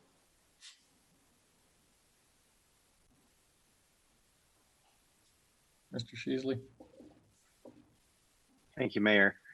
If it may help, I believe some of the drafting, while the increased mowing responsibility is not apparent or direct in the ordinance, I believe the drafting of the ordinance was, as Mr. Brown and Mr. Rogers confirmed, was to align this section with the other provision about requiring adjacent property owners to cover, excuse me one second, my room has been taken over by toddlers, excuse me.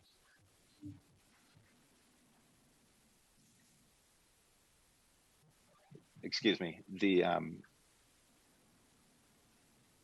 existing legal requirement that adjacent property owners maintain areas within the public right of way was to align, the drafting was to align that, but it was also in line with council's direction in the October study session and the comments about making sure that the city was held to the same standards as property owners. And so what may seem like overdrafting or over inclusion is the trickle down effect of ensuring that the city would be able to comply with the ordinance as drafted when revised. And I believe that's what generates some of these numbers to some extent. I would also note that native grasses, wetlands, and ornamental grasses are exempt from this ordinance. I don't know if that would limit the impact of the cost as far as open spaces, there are still requirements, obviously, to maintain noxious weeds.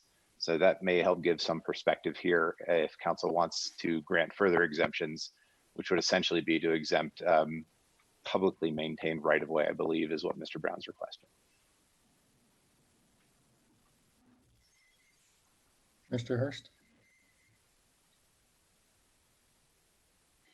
I had some follow-up that I think Robert or Mr. Sheasley explained pretty well. One thing I want to go back to is, it's my understanding through, the last several discussions that have taken place over the course of the last year, that it was about 2009 or 2010 when the current legislation that we're currently under went into place. And the reason for the change was the economic downturn at the time, and the impacts that the regulation had at that time. And so it was to reduce those regulations or those financial impacts during a time where cash flow to property owners was obviously very limited. And so, also in these conversations, we looked at all of our surrounding communities and tried to align as closely with them, but with our own set of standards.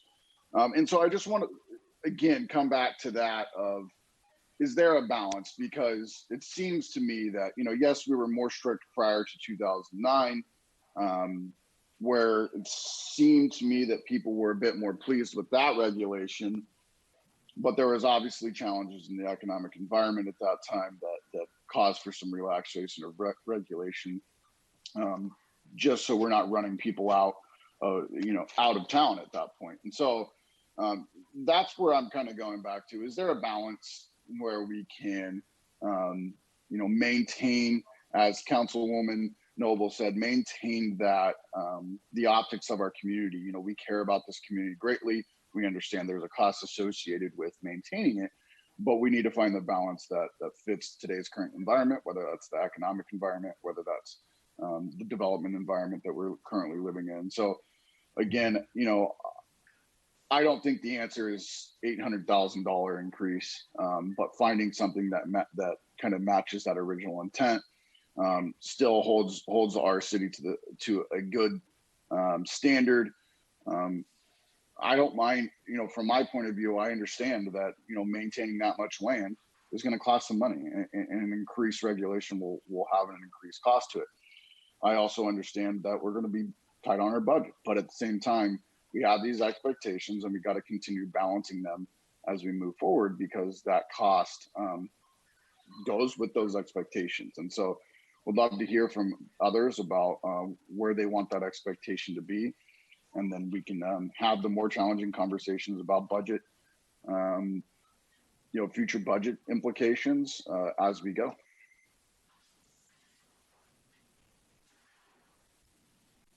Any other discussion on this item?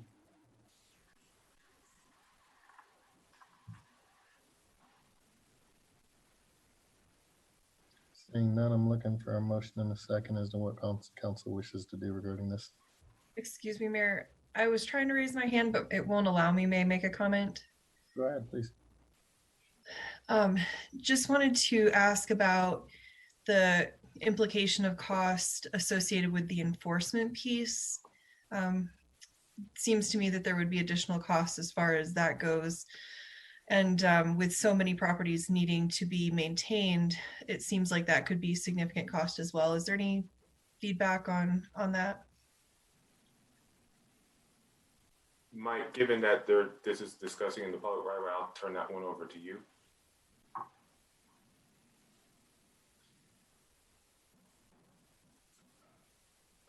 I'm sorry, as it relates to enforcement, I can't speak to what additional costs may be related to enforcement, which I believe what the question was. Yeah, the cost associated with enforcement, but also do we have the capability to enforce the ordinance? So if I may, this may help to kind of frame the conversation. As it relates to the property that is privately maintained or from the edge of the right of way to property line to property line to property line, obviously that is the responsibility of neighborhood services community development. in which we do have the ability to enforce. We actually currently have a contract with a third party to go out and abate if we do not have compliance from said property owner for taking care of weeds on their land. What we charge are simple fines plus a $99 fee, I'll say $99 fee plus abatement fees. On top of that, going out and providing that service if the property owner does not take care of weeds within their privately held land. Okay, yeah, just curious because I mean, we have properties that are out of compliance with the current code now, and just want to make sure that we have the ability to enforce additional requirements before we pass an ordinance that's going to hold property owners to an even higher standard. Thank you for the feedback. Councilman Hurst. And Councilwoman Grimes, I just wanted to sorry about that. Just wanted to make sure I note that, I've looked into some of the non-compliance properties in the past because they can get frustrating. But just as is the same in homeowners associations and metro districts, there is a series of notifications that go out before the fines are imposed. And even if the fines are imposed, someone may be more willing to pay the fines than actually go get the work done. And I don't, hopefully we can see, make an impact where that doesn't happen. But we still may see plenty of properties in non-compliance because they're currently processing through that process of, notification. And then, you become subject to fines, and then those fines could go on for 3 months before they actually take action or sign a private contract to get taken care of on their own. I think we've gone down the discussion of if neighborhood services gets to a certain point in that, then we will go out there and do it on our own and then kind of put it back as a lien on the property. I don't know that we want to go down that path, but that is an option that we've discussed in this last year of what happens if enforcement through the process is not successful today, or, as we're going down this path, 3 months in, 90 days in after initial notification, how do you care for that? And of course, that's an additional cost that would have to be taken on by the city. And the only way to collect that legally to ensure that we collect that cost would be to go from some type of lien on the property and take that route. So I think Mr. Sheasley might have to tell us, our legal options there. But I think there's been discussions about how we take this forward in terms of how we enforce this and if we can enforce this. So if I may, Councilman Member Hurst, just to kind of share some additional data. Back on May 18th, we did share about some of the numbers from the preceding year, which also led into thinking about our fee and fine structure. I'll go back through those very quickly. Residential, we had 1,253 violations, which led to about 48 abatements. For size of property 1 to 5 acres, we had 61 code violations, which led to 7 abatements. And then we had 5 acres or larger, we had 60 with 22 abatements handled by the city. As it relates to the enforcement within the public right of way, obviously neighborhood services as part of our proactive code enforcement, driving around through neighborhoods, we will identify, we will issue a CRM that will then work with Public Works on remediating that issue within the existing right of way today. And we've also in the past, I don't have a specific number year over year, but we have also levied liens against property as well with regards to this matter. So it has been a past practice that we have utilized in this effect. With some of those data to share, obviously, is that there has been a over-reliance and a strong reliance on city staff and city services, either through neighborhood service or Public Works, in being able to meet the needs that we've already identified within our current code of being able to achieve a aesthetically pleasing environment, both visual, but also ultimately at the same time from that life safety with maintaining the weeds at a proper height, as you've described. Thanks, I appreciate that. Director Rogers, may I interject for a moment, if that's okay? Listening to the discussion and knowing what's currently proposed in the ordinance and what the cost and maintenance implications are for the city, I believe that in large part, the ordinance as written achieves the goals that City Council set out to accomplish. The challenge became how that impacted the city's operations. So what I would suggest is if we could move forward with an ordinance, knowing that the city would continue to maintain the approximately 54 miles that the ordinance would require us to maintain. And the current practice of just doing 2 swaths with the mower in most instances, rather than going all the way to the property line, for city designated or segments of right of way that the city would maintain on behalf of another property owner.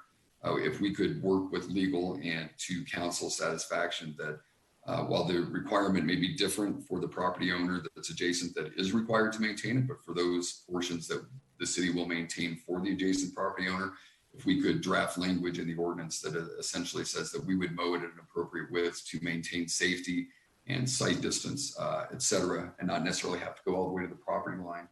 And then we were to apply the open space exemption, which I think makes sense in order for us to be able to appropriately restore and maintain open spaces. And while native grasses are exempted, unfortunately, most of the open spaces also have large weed infestations, and really the only way to control, you have to allow essentially the weeds to grow while you let the grass grow. So we would have to mow them in order to keep the weeds down until you get enough grass growth that it can choke out the weeds and that you aren't harming seed that's put back into the ground by spraying for those weeds. So if we exempted the open spaces, we allowed the city to maintain those segments of right of way that we do currently or on behalf of other property owners at the 24-foot wide swath, and potentially if we raise that height restriction within those segments that the city maintains, I believe that would reduce the number of mowings, and essentially we could come to a wash and there would be no additional impacts. I would want to go back and do the numbers, but I think that we could become very close where we would meet all the intent of council. But if we could do those things that I just mentioned, we could do it with very little to no impact to the budget and still achieve the goals for council. But again, it would require an open space exemption. It would require us to do the 54 miles that the ordinance as written requires, and allow less frequent mowing of the right-of-way segments that the city maintained, or essentially allow us to go above that 16 inches. And then I think we could achieve all of the goals that everyone set out to achieve, hopefully. And Mike, just to clarify for you, in section 6-2012A under definitions under number 5, property, we do have the term adjacent public right-of-way shall not include any city designated open space, center medians within a right of way or of a principal or minor arterial roadway, which would exempt the need to have to comply with the ordinance. Thank you for that. And again, as I know I've heard many times that the council has made it clear that they want to hold the city to the same standard as the property owners. That this I think represents some middle ground that would achieve those goals. Councilwoman Noble. Yeah, I have 2 questions. One is based on something that, well, maybe I only have one question because it flew out of my mind. Why are we paying for other property owners to clean up their property, keep their property mowed? Do they repay us for that service? That is correct. Yes, ma'am. So when we go out and obviously issue a courtesy notice or a notice of violation with respect to weeds, obviously we want to work with the property owner to seek self-compliance in maintaining those weeds. In the event we are not able to achieve that with the property owner, we have a third-party contact that we will bill the property owner for the expense of going out and having to abate the weeds per the ordinance. What about the 32 miles? I don't think that there was 32 miles of that Mike spoke about. I mean, you mentioned it more than once about, it didn't sound like it was merely grasses that needed to be mowed because they hadn't yet done it and were in violation. Is that what you were referring to, Mike? Or is it something else that we mow for adjacent property owners? Councilwoman Noble, are you talking about the Arsenal and the CDOT properties and those locations that he talked about in his presentation? I'm not sure. That's what I'm trying to clarify with Mr. Brown. I appreciate that. Me too. I was looking for that as well. Yes, thank you for that question. The 32.7 miles would be right of way or right of way adjacent to properties that don't meet the exemptions for the ordinance as currently written. So these are rights of ways adjacent to properties that they either aren't an acre in size, they either have curb, gutter, and sidewalk, or they haven't been farmed in the last 3 years. So any properties that have been farmed the last 3 years are greater than 1 acre and lack curb, gutter, and sidewalk per council's last request, those are exempted from the ordinance, and the city would continue to maintain those. If we apply all of those three criteria and all of the other requirements within the ordinance, the city would give up 32.7 miles of rights of way that it's currently mowing. And again, why we mow those at this point, in spite of the fact that the current ordinance prior to these revisions would have allowed or would have required the adjacent property owner to do it. I'm sorry, I can't speak to that. There's not a lot of good background or history on how we arrived at what we mow and why we mow it. But we would essentially give up that 32.7 miles and require the adjacent property owner to start maintaining it as the ordinance would allow. Under the 54 miles that we would continue to maintain, there is a portion of that, I believe it's around 14 miles. I would have to double check that number though, that technically the adjacent property owner would be required to maintain it. However, the adjacent property owner in some instances would be the Rocky Mountain Arsenal National Wildlife Refuge, where they're just simply not able to maintain it, nor have we been able to get them to in the past. And they're in the county, so that we essentially can't enforce upon them. Or the railroad properties on Highway 2 and Highway 85. The city has not been successful after many requests to get the railroads to maintain those properties. So in the interest of the city continuing to look as good as we can keep it looking, the city would continue maintaining that. In addition to that, there are a couple of small segments. CDOT also has significant budget issues. Generally, most of their rights of way, they can mow once a year. And so we would augment that, and we've done it more frequently. So we would maintain those, again, because we've been doing it, and it may be by previous agreement. We would have to try to find those. They may or may not exist, or we may not be able to put our hands on them. But we felt it would make sense to continue to do those as well. But we would give up the 32.7 miles back to the adjacent private property owner. The current ordinance before these revisions would have required them to maintain it, but the city had done it for some time. For some reason, exactly why, I'm not sure. I hope that answers your question. I think so. I had spent some time looking at other weed ordinances because developers in this area had spoken against this ordinance, that it would be onerous because of the height. And Brighton has a height of 6 inches, and which is 2 inches less than this. So I think they managed to make it work there as well. Thank you.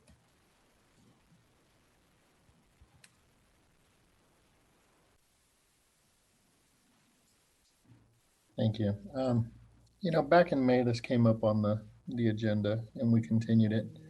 The time we continued it, we did so because we asked them to take the section related to right-of-way maintenance out of the weed ordinance. That was the only ask. It came back to us in June with, instead of taking that right-of-way maintenance out, we're just going to put in exclusions for certain property owners. And then at that time, council said, well, wait, what's the cost going to be on those exclusions? Let's continue it again. And so again, I'm just sitting here dismayed that we've just come to this. I don't even see how we can take action on this right now with so much confusion as to what's going on. But this is not what was asked for. What was asked for a year ago is create an ordinance that makes the landowners out there that have undeveloped land that are sitting there letting their weeds grow out of control, that make it a single height and make it be done. Make the city more presentable, cut down on the noxious weed problem in the neighborhoods. Let's make it all better. Then we tried to tighten up a section of the right-of-way maintenance ordinance. We said, please take that out. Let's not conflate two different issues. I remember saying that specifically while sitting in a hotel in St. Joseph, Missouri. Please take that out. Don't conflate the two issues. And then we came back in June to, okay, we're just going to provide an exemption, but we don't know how much the exemption is going to cost because we don't know how many miles it's going to be. So now here we are, fast forward a month later, we still don't have an ordinance. The weeds are still out of control and we still have no clue what is going to happen. So once again, I'm going to ask, does anybody on council want to take any action on this item?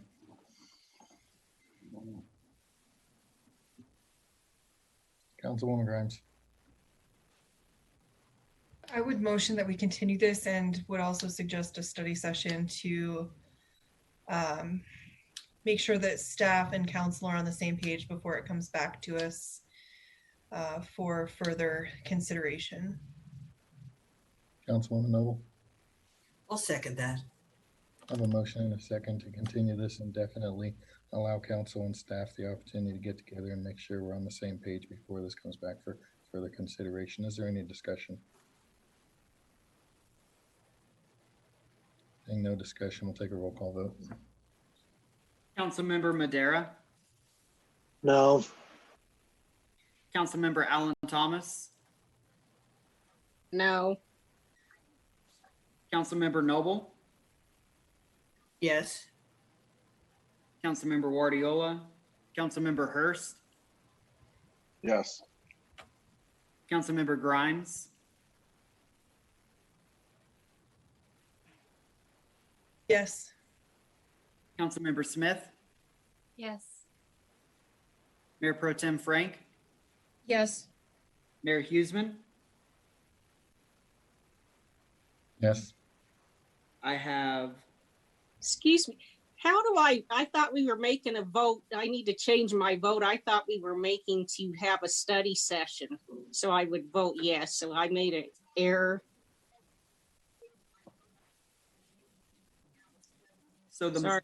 motion I have that was just voted on was a motion to continue the ordinance and schedule a study session prior to consideration of the ordinance by the council. Then I need to change my vote to yes. Mr. Sheasley, is there any issue with that? That's fine. That's fine. Thank you very much, sir. So I have 1, 2, 3, 4, 5, 6. I have 7 ayes, 1 nay, and 1 excused.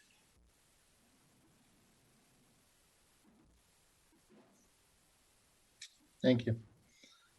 Next on the agenda is ordinance 228 for a budget amendment for the Adams 14 Elementary Gymnasium improvements. Does anyone on council have questions for staff?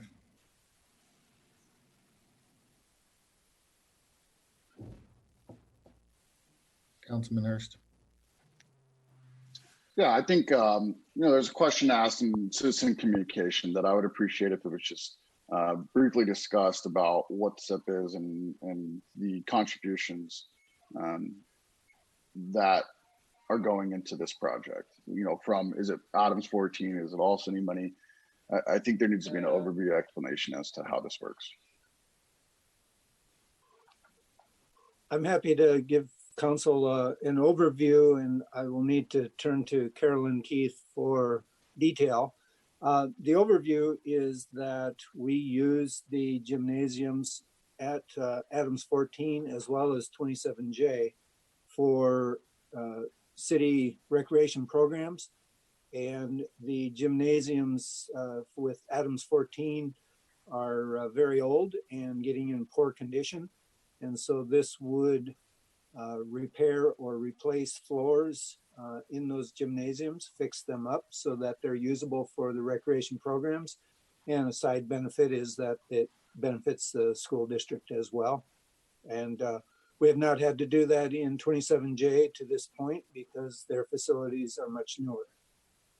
Carolyn, what additional do you want to add?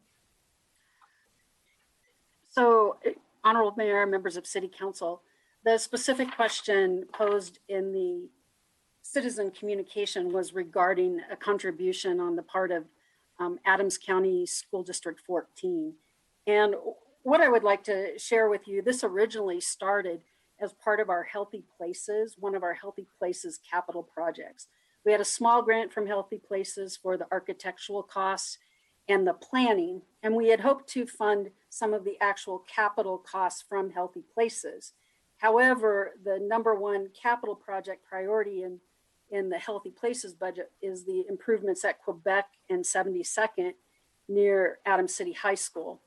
The gymnasiums that we are talking about, as Roger mentioned, were built in the early and mid 1950s. And it's more than just floors. We're talking about floors, backboards, some electrical, just in some cases to make it safer. If you had a chance to review the PowerPoint presentation, I shared some pictures. Some of those backboards are simply plywood nailed or attached to the sidewall. But the overall budget, we had a small budget from Healthy Places, as I mentioned. The current cost of the contracts for the various work is $185,000. I added a 10% contingency, what brought that number to a total of $203,000. We have a contribution coming in cash from the school district of approximately it's up to $27,000. There's some a little bit of unknown with the 2 poured floors that they're covering that cost. They also have in-kind contributions for the project management, procurement, painting, and some electrical work in these 4 schools that we're making the improvements on.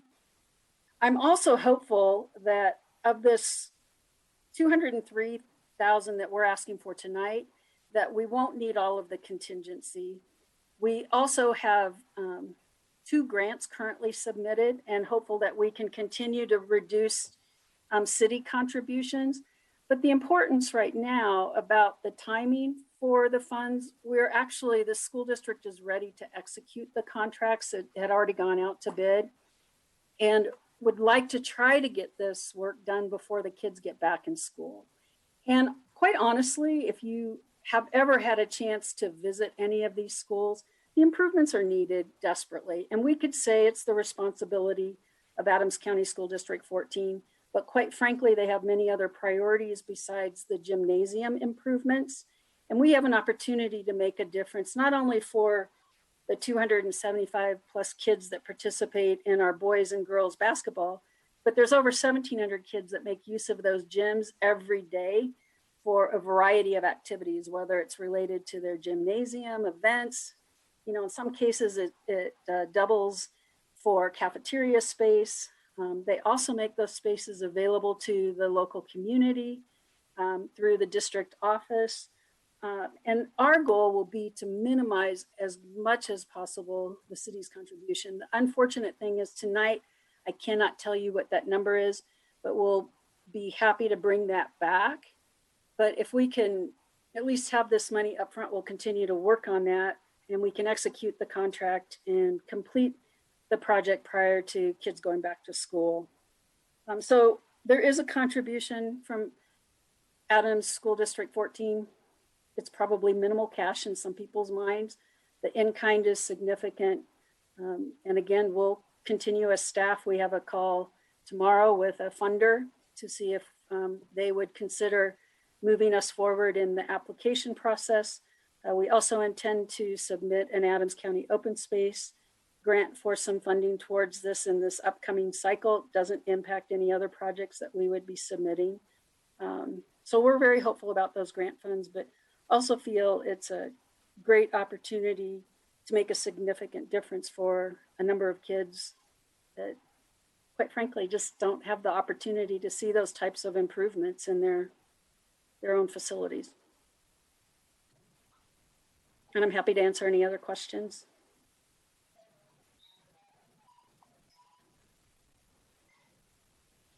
Councilman Hurst.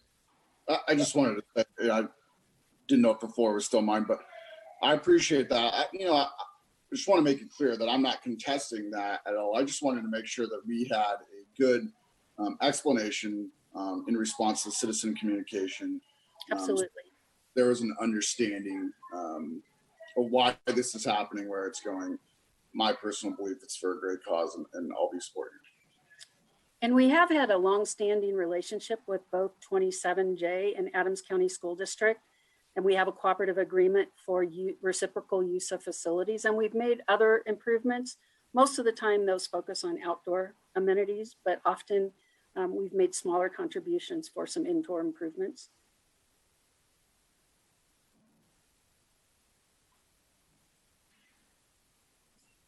Councilwoman Noble. Yes, could you state again where the funds are coming from, the 203,000? Like Councilmember Hurst, I do support it. I just want clarity on that again. So we have, and you can, in the ordinance, the funds would come from the lottery fund balance, which is designated. The lottery funds and the Adams County pass-through dollars can only be used for park and recreation improvements. And these gymnasiums do qualify under those lottery fund definitions. So we're not asking for funding from the general fund. We're asking for funds that are designated for park and recreation projects.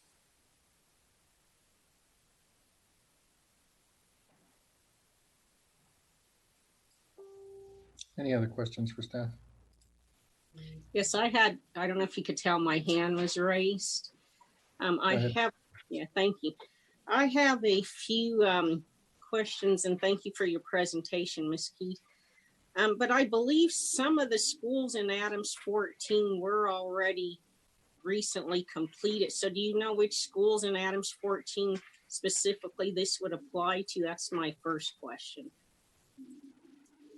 So we are looking at well, I can tell you specifically the improvements. So the wood floor resurfacing at Kemp and Rose Hill, the installation of the rubber flooring at Central and DuPont, including striping and school logos on the floors at all 4 of those elementary schools. We're only focusing on Central, DuPont, Kemp, and Rose Hill. And then all 4 sites will have backboards installed. And currently what they have, Councilwoman Allen Thomas, is they have a static backboard, or it may be attached to a brick wall. And so if you're our small kids, like our kindergartners, they come to play their games at a site where the basketball backboard lowers to their appropriate height. So this gives those kids the opportunity to practice with backboards that will be similar and appropriate in height for their age. And quite honestly, 27J, School District 27J, because they're all newer schools, already have those types of backboards. And then those backboards also include some additional electrical work. And because of the age of the facilities, we have to reinforce some of those areas to hold the backboards properly from a safety standpoint. But those are the 4 schools that we're focusing on. We had a couple other schools, but in talking with the school district, they're uncertain about some plans. And then, as you know, ALSEP will be replaced. And so it will already have all of the types of amenities that we're speaking about tonight. Okay, thank you. All right. And then my next 2 questions, do you know, has Adams 14 tried to get the BEST grant from the state?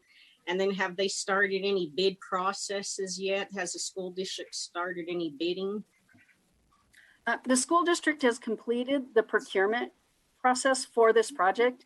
And if we have the funding, we're ready to execute. They're ready to execute the contract.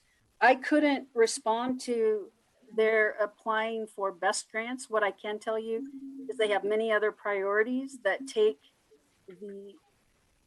would be rate much higher than their gymnasiums. And the example I would give, one of the school sites we visited, the principal showed us other areas such as their technology and gymnasiums. So if they are applying for other capital improvements, I believe, I say libraries and gymnasiums, I meant technology rooms in libraries So there's other priorities that they may be leaning towards for those grants. We were told there are no funding sources other than what their operations team was able to commit from their current operating budget. Okay. Okay, thank you. Because yeah, I'm all in for improving the schools, but my only concern, I'm with the COVID-19 in place.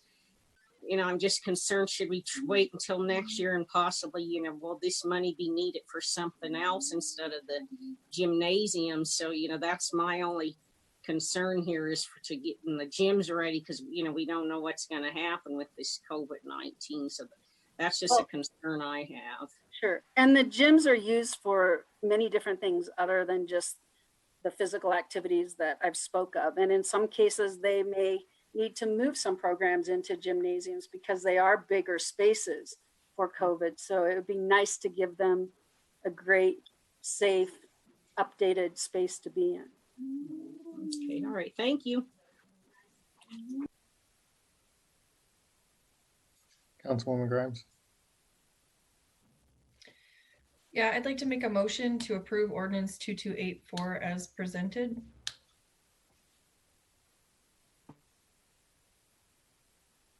Councilman Madera. Second. I have a motion and a second to introduce ordinance 2284 by council as seated and approve on first reading. Is there any discussion? Councilman Madera. Yeah, it's just, growing up in the Adams County School District 14, I used a lot of these gyms when I was younger, and look at the pictures in the presentation. Most, if not all, those basketball hoops that are pictured there are still the same ones that I used a very long time ago. So they're definitely in need of replacing.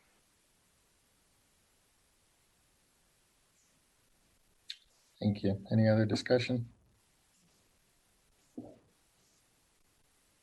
Seeing no other discussion, will the city clerk please read the title and take a roll call vote?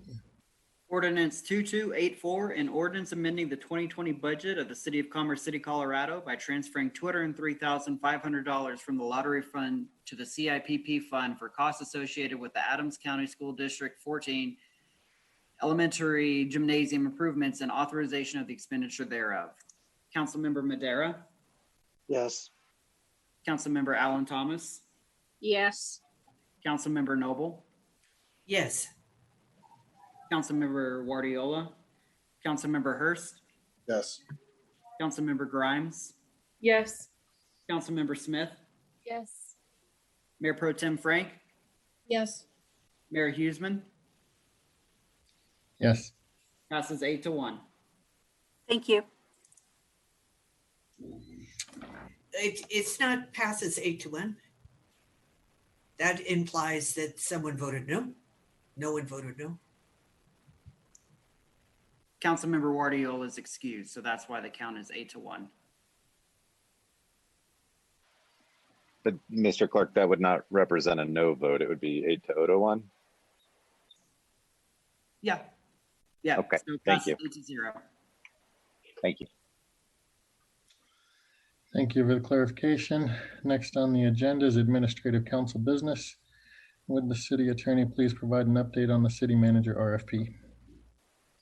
Thank you, Mayor. On Friday evening, on behalf of the HR director, I sent council a draft request for proposals by which the city council would seek public proposals and a competitive process for executive search firms to present their plan and pricing to conduct the city manager recruitment. Part of that vendor's process would be working with the city council to get a new, to determine the position qualifications and the profile of the candidate that council is seeking to attract, as well as defining what that process would look like. Council can certainly provide feedback on that RFP. I'm doing this on behalf of the HR director this evening.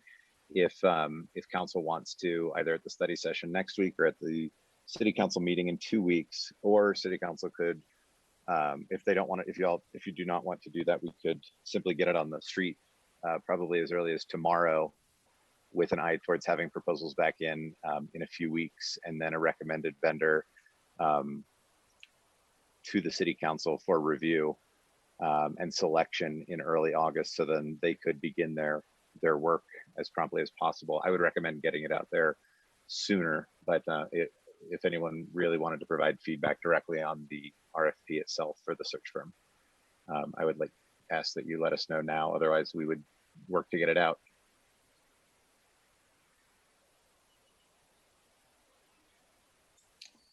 Does anyone on council have any recommendations or concerns or comments for staff regarding this item?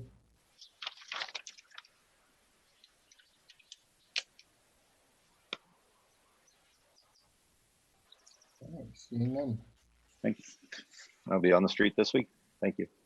Thank you. Are there any council members that have any administrative council business they'd like to discuss?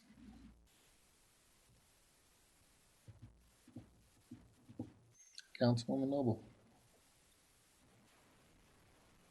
Thank you very much. First, I'd like to thank the city staff for everything that they have been doing on 112th on both ends, ensuring that the coating was laid to tamp down the dust east of Parkland, and then staying in touch with residents who had concerns about the long process of improving west of Parkland. So thank you very much for that. I also wanted to mention that I had reached out to the community to ask about issues regarding water and what concerns that they had, because I have 2 meetings involving water upcoming. One of them is the Adams County Water Quality Group, and that meets on Thursday. And then another meeting in what's termed the Water Commission. And I do think that from the responses that we've received from residents, and I really only limited it to Ward 4 and some extras, is that certainly this is a big issue in Commerce City and remains so, and it's been an issue for generations. I really hope that we can have some sort of town hall on water so that residents can get their questions answered regarding contaminants, regarding pricing, regarding the soft water treatment plant that's coming in, regarding redundancy of their own soft water treatment equipment that they have in their own homes, and the various and other things that came up. I think that would be really important to the community if we could do that. I mentioned earlier that I would like us to be able to see a budget report monthly. Other city councils and other communities, I sound like some kid talking to my parents to say, I want one, all my friends get one. But other city councils do. So I would hope that we can receive it. We do have budgetary oversight, and to only do this once a year doesn't make sense. We need to be able to see this on an ongoing basis, especially in light of issues regarding the COVID-19 situation and cutbacks and that kind of thing. And then I wanted to bring up trash hauling and Republic. And I have been working on this, but nowhere near as much as Councilmember Megan Grimes has been working on it. But some things that I had questions about were the fact that on holidays and weekends, when they are still picking up trash, there is no way to leave a complaint. And I wonder how we record complaints. What is the best way to accumulate complaints so that we have some impact on Republic and on their contract and all of that kind of stuff. So if someone could just answer that question on staff regarding the Republic trash hauling situation, the complaints have been coming up very regularly now.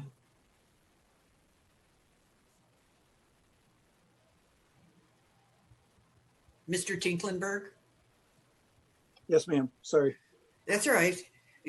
Can you tell us about Republic and what the best way is for people to make complaints so that those complaints are recorded and the city can use that information to evaluate whether Republic is complying with the contract? Yes, it's most effective for the complaints to be called into Republic directly. And if that is not working, then for the person to reach out to Public Works and register the complaint there. You had asked about over the weekend and holidays, pardon me, and I would need to defer to Mr. Wilson to comment on what's the best way to handle weekends and holidays.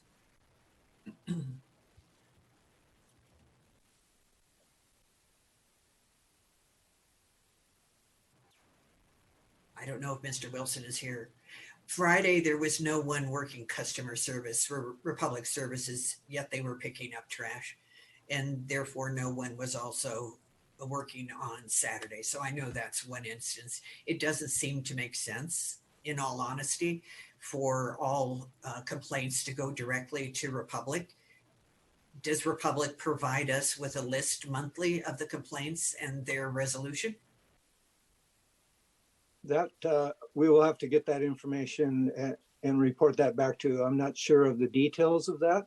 One of the issues that arose on Friday, since it was the legal holiday, yes, they were picking up trash, but there was a medical situation, and ultimately other drivers basically took over that route, completed that route, and it got late on Friday. So that's what happened with them on Friday. But beyond that, any additional information, we'll have to gather that and report back to you. If Okay, I might. Yeah. Go ahead. I was just going to comment on the financial report.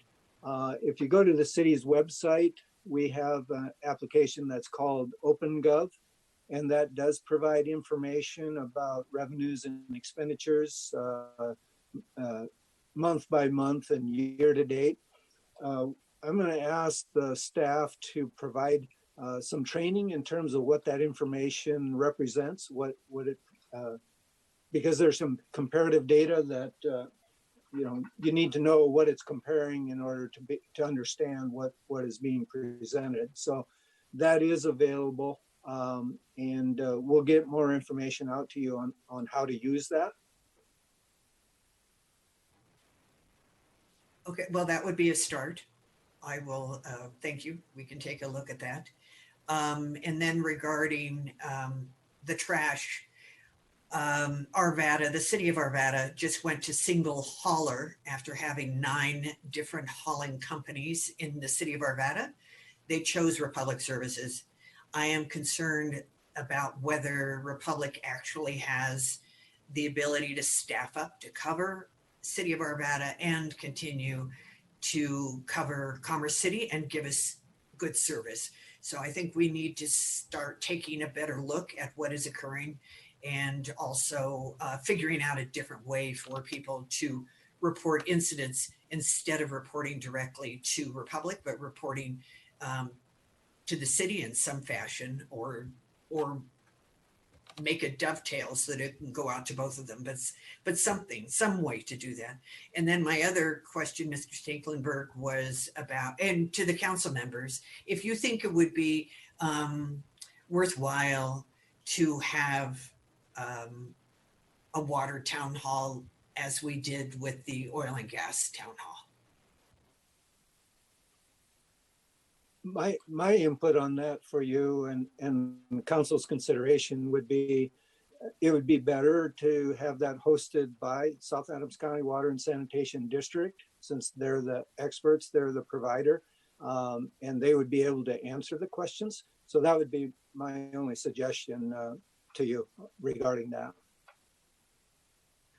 Okay, I will raise that to them in one of these meetings upcoming. Thank you very much. Councilwoman Allen Thomas. Yes, thank you, Mr. Tinkelberg. I was just following up. I sent the email out last week in regards to concern I have about like on East 60th Avenue and several of our core streets in Commerce City with the excessive weeds growing on the sidewalks.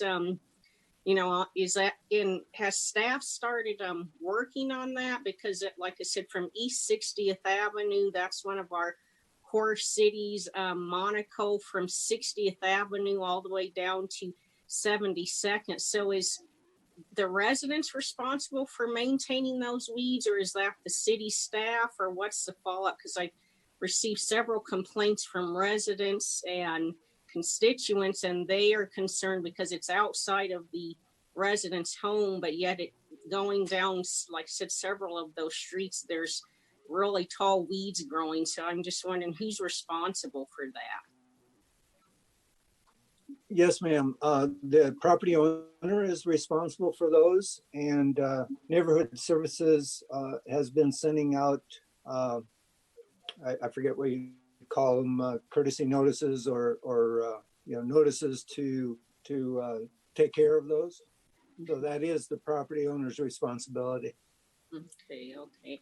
Thank you. And then one other question following up. I don't feel like prior with the shopping carts that it's Commerce City staff or Commerce City staff responsibility to go around collecting all the local grocery stores shopping carts. So was a letter sent out to any of them? Because it's the same problem as we were having before. They're from Walmart, Save-A-Lot, King Soopers.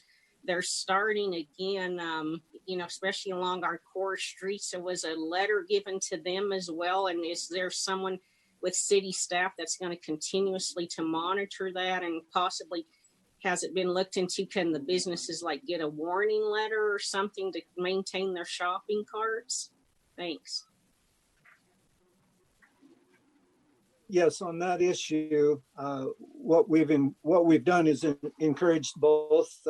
In the case of one of the complaints came in from the Holly Park Apartments management, and we asked them to contact both Walmart and King Soopers directly to collect those, and also gotten a courtesy letter or notice out to both Walmart and King Soopers to assign one of their staff members to go collect carts as well. Okay. And can you make sure one gets sent to Save-A-Lot as well, because they have excessive carts as well within the city? Thank you. Yes, ma'am. Yes, ma'am. We will do that. Okay, thank you.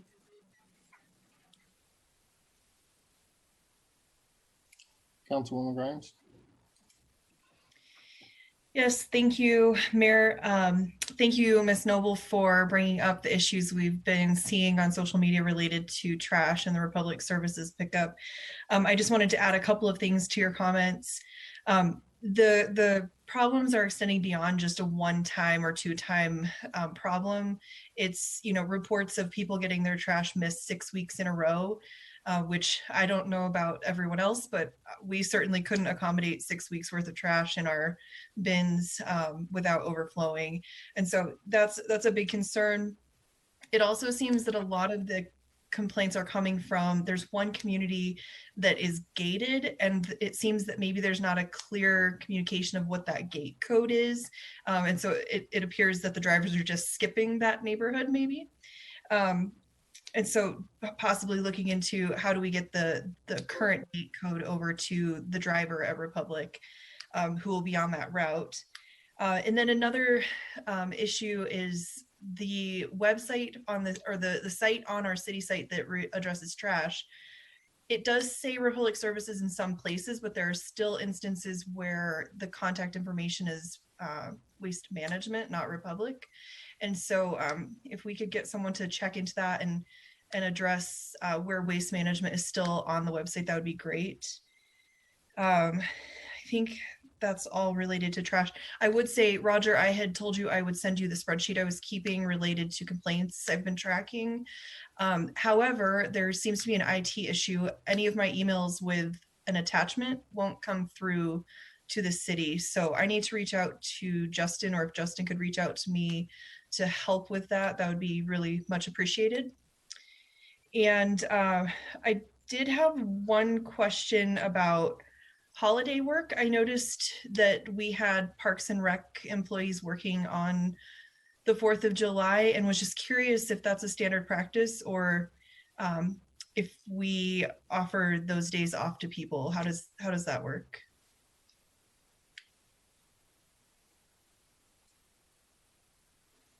Carolyn, can you answer that question?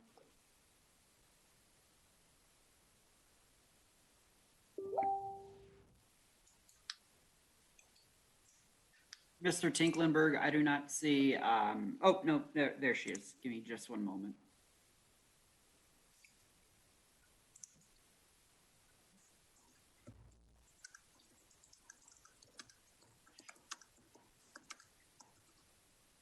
Carolyn, it looks like you are a panelist and you should be able to unmute yourself whenever you're ready to begin talking.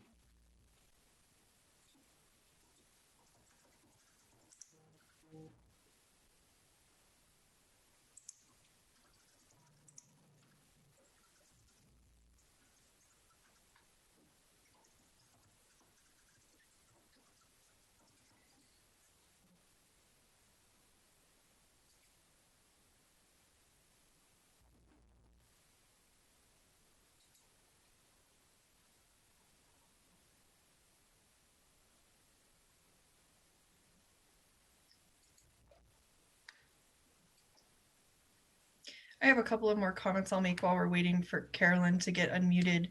I did want to say thank you to the crews that have been working on Stampede Park.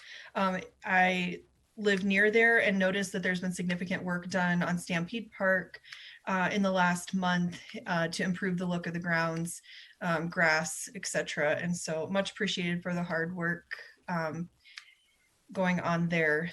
And I think that's what the work was that was happening on Saturday, and just wanted to see why we had Parks and Rec working on a holiday. Looks like Carolyn might be ready now. My apologies. I stepped out to use the restroom. Oh, no. I guess I shouldn't have said that publicly. But anyway, we have our VHEs. We have staff that are scheduled 7 days a week, quite frankly. So if they were, and especially if there are variable hour employees, if they don't work, they don't get paid.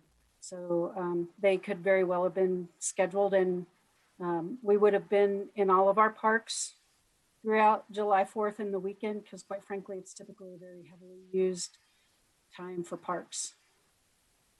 And it could also have included some of our full-time staff as well. And I don't know if Mike Brown would really be the person that would know the direct answer to that, but that's typically how that works.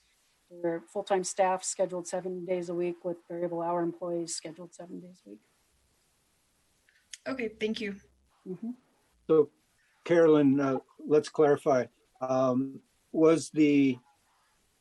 the staff that were working, were they recreation employees doing recreation programs, or were they maintenance employees? There would not have been recreation employees in Stampede Park doing programming. It could have been if it was actual programming, it could have been the HOA. It was a maintenance truck. Okay, yeah, then that would probably more than likely was a variable hour employee checking on trash and cursory maintenance type issues. Okay, thank you. And I'm happy to follow up and let you know, Councilwoman Grimes. That would be nice. Thank you. Mm-hmm. I apologize. I misunderstood the question, thinking that it was recreation employees. So that's why I asked the clarification.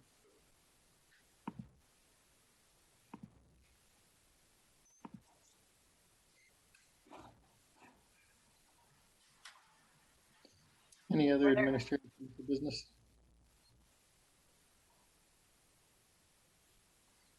Mr. Sheasley? Thank you, Mayor. Just an unscheduled item. A few weeks back, council had asked for a study session from the city attorney and the police department regarding the law enforcement integrity bill and the mutual aid issues with Denver. We have been looking for study session time for that to prepare a comprehensive update. Your agenda over the next 2 months is quite full on a number of items that have seemed critical to council. We were targeting July 27th as that date. Council may potentially have 4 nights of meetings the week before, including the regular meeting in oil and gas. And you have items that night on your retail consultant will be coming to speak to you as part of that study session, and there will be a turf update at city parks. Also, we wanted to make sure that that would not be too many agenda items for that night, to make sure July 27th was an appropriate night for that. I also wanted to note that at the time of that presentation, the chief will be preparing to give a presentation at the CML conference that will be, I believe, conducted electronically in August, where he will be presenting on the law enforcement integrity law. And so that may be an opportunity where we can shave off some of the time on that study session and make it available to council through the CML presentation. So if there are no objections to July 27th to having that with the retail consultant and the turf update, we will move forward for that evening.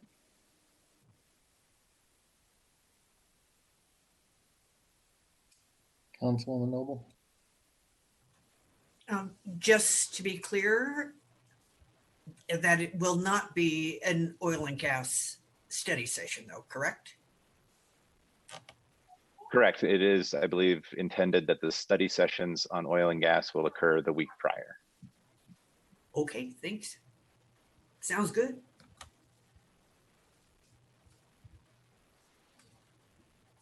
Any other comments? Thank you. We'll plan for that. Go ahead, Mr. Schuster. I was just saying we'll plan for the 27th then. Thank you. Any other administrative council business?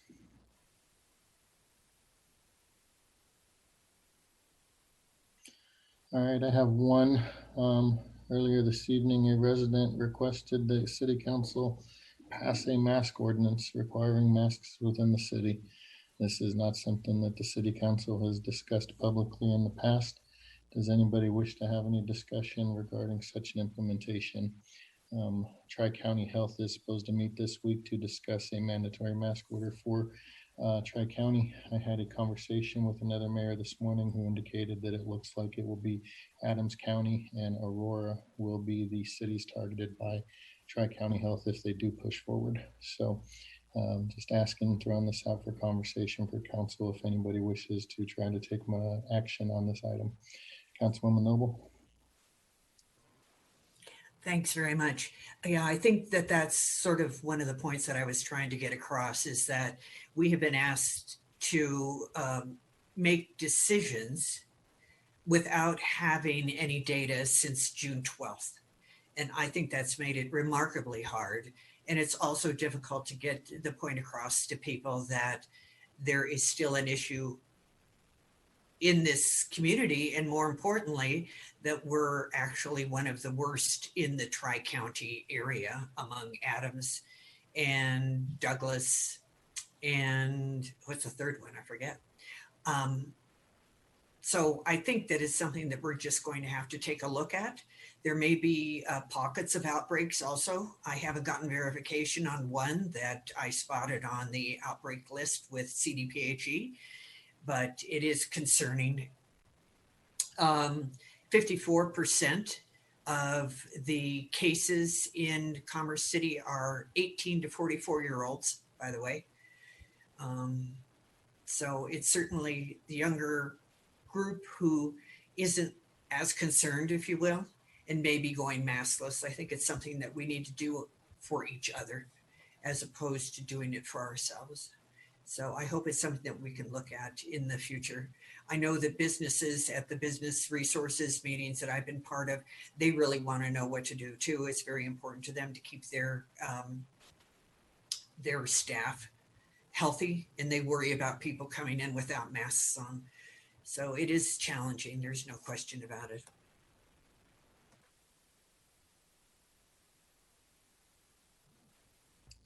Councilwoman Allen Thomas.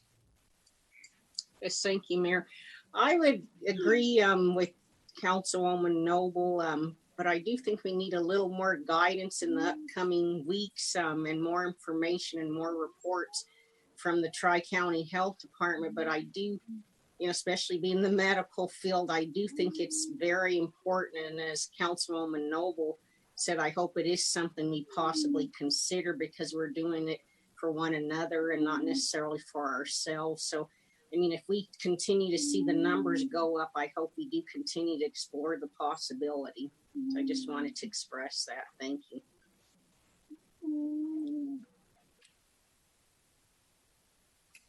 Councilman Hurst. Yeah, can we request that Tri-County Health has a representative come talk to us, even if it's for 10 minutes, 15 minutes at next meeting in 2 Mondays?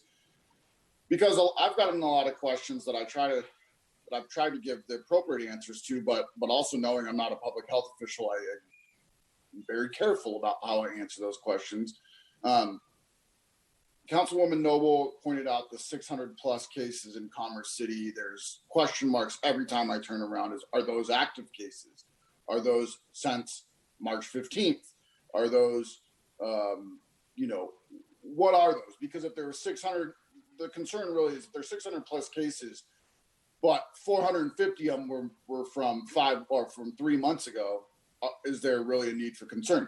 I get those questions. And so clarification from Tri-County Health on that. I know they have public meetings, but just to be able to put in our meeting on TV, on record, would be, I think, beneficial to our community, because I would love to help, and I don't mind answering questions as I can, but quite honestly, take on quite a bit of personal liability at that point if I do answer those questions incorrectly, because I feel like I'm stepping outside of my city councilman role and stepping into a public health official role, and I'm clearly not that.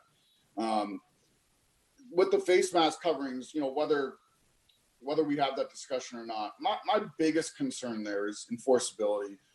Do we create additional enforcement needs from our police department if we take our own position and don't fall into the county's position? Do we ask grocery store workers, gas station workers to take this on their own? I see that as a potential problem, creating conflict within our community. I hear the need. I hear what everybody's saying.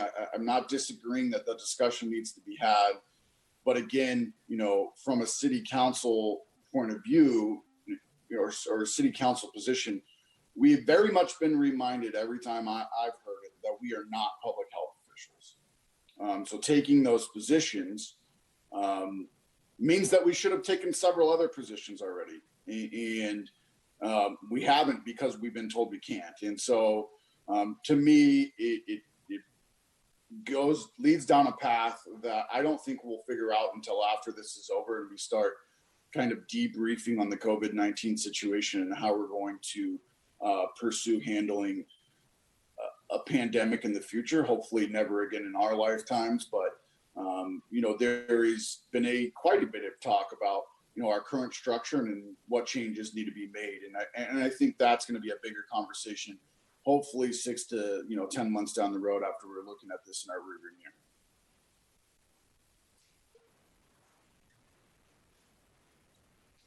mirror. Councilwoman Grimes.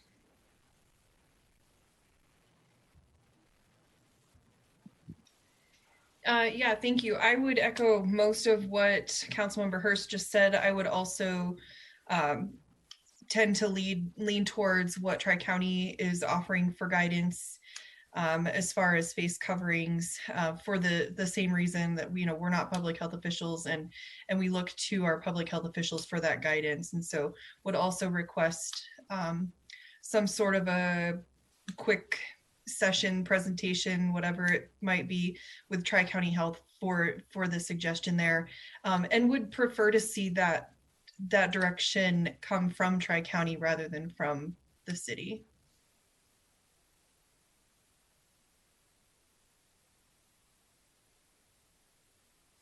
Thank you. Councilman Madera. Yeah, I would also like to have someone from Tri-County come and discuss what their position is. And I'm not opposed to taking action as a city, but because I know Tri-County has been a little sheepish to take positions because they've been getting threats, and a lot of health departments and directors around the country have been getting threats, and so they backed off on some of these. But I mean, it's not hard to see. If you go to Denver, they're a lot better because they have an ordinance and everyone knows what you're supposed to do. It's uniform, so you see a lot more compliance over there. And you go, somewhere in Tri-County, and it depends on where you're going, whether the business is enforcing it or not. And I think, as leaders, we just need to be there to set the example. And, if we need to make the ordinance to make it uniform, then that's what we have to do. I think it'd be more effective if it comes from a regional level or even, state level.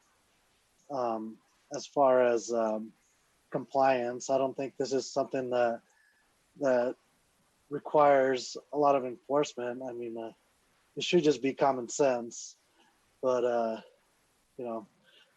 like they say, common sense isn't common.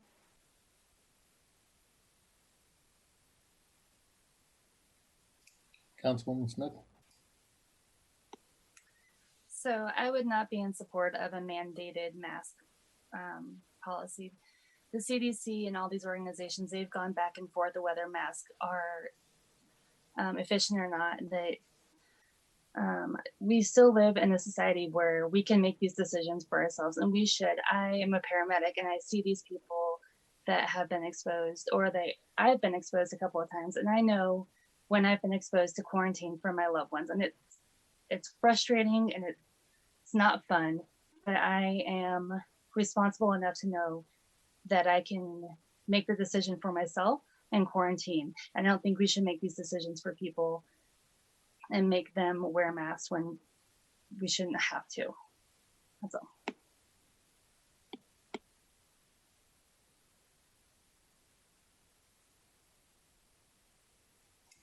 Thank you. Councilwoman Noble. Thanks very much. I wanted to make a point to everyone that some of the information that I was giving you tonight is directly from Tri-County Health. The dashboard is very specific to Commerce City, has all kinds of tables on there that you can see: age, ethnicity, the curve. Our curve is up. Get your pens out if you're watching, folks. http://data.tchd.org/COVID-19/Commerce City/. It updates daily, and you can keep track of it there. It has hospitalizations, deaths, newly reported cases, etc. Thanks.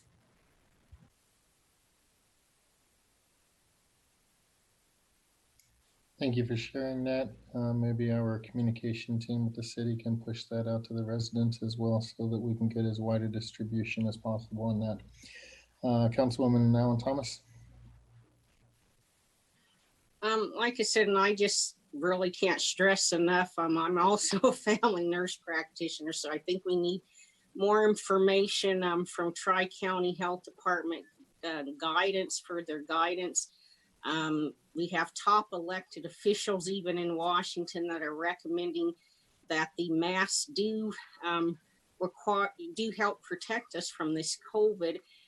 So I think, as a council member, we have to decide the best position for our community and not necessarily take it personal. But I mean, if it's necessary and if our numbers continue to go up, then I think we definitely have to do something and look into this seriously. So I think, we do need more information, but there is studies that the masks are effective. And if we have to enforce it and our numbers continue to go up, then I think we do have to have this discussion again sooner than later. So thank you.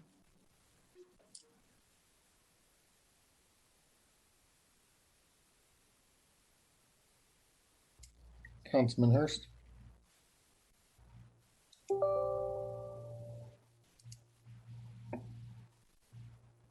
Yeah, I think a lot of my points were just recently discussed since I raised my hand. But, you know, one of my concerns about enforcement always has been, you know, HIPAA violations. You know, someone comes up to you and says, "Where's your mask?" "Well, I have asthma and I can't wear a mask."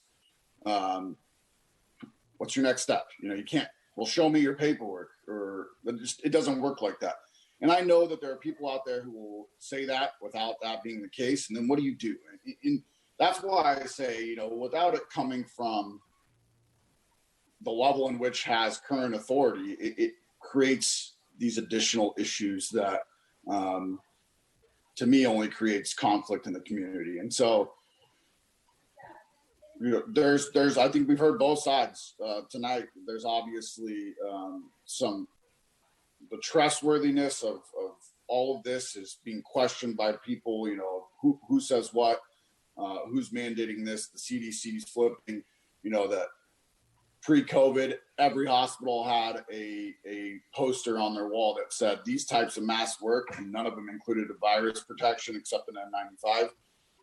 And then now they're saying that they work against virus protection. And so there's been several discussions that people have reached out to me, whether it's through phone, in person, to have these types of discussions. And again, I've been very careful about any response that I have, because it's just my opinion at this point. And I think even the medical professionals on city council, you know, who aren't directly, you know, working on viruses, at a certain point, it becomes just their opinion as well. And so I'm trying, my discussion really is, let's just be careful, because I don't want us to get into, you know, our opinion is this, because quite honestly, I don't know who to trust when it comes to the national level of telling us something's working or not working. It's become so convoluted that it's becoming tough to understand. I'm not denying that COVID-19 is out there. It's wreaking havoc on communities. There's no doubt. It's just, what steps should we take as a council? And my suggestion is work closely with Tri-County Health if we do have, you know, numbers rising at the rate that they are currently today. I think we deserve that as a member of Tri-County, you know, Health Department, for them to give us more focused time on answering some of our community's questions, clarifying points for us that will give us guidance that may help us down this conversation of if we should, as a city council, take action, what enforcement capabilities we have, and what actions we should take moving forward. It is my belief that Tri-County will do something later this week that we'll have to comply with anyways. And so I think in the meantime, businesses should feel comfortable with, as they would the no shoes, no shirt, no service old saying. To me, it's a private business. You can mandate this on your own as it is today.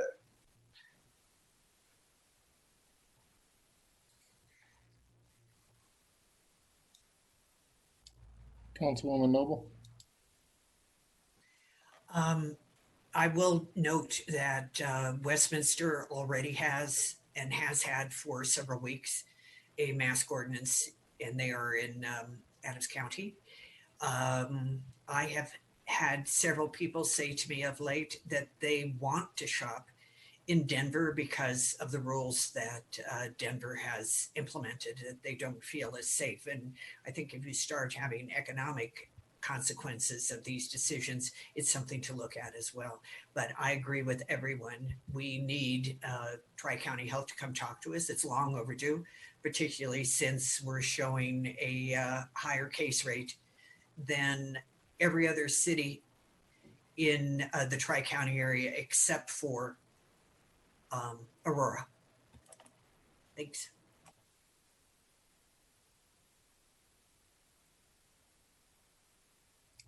Councilwoman Allen Thomas.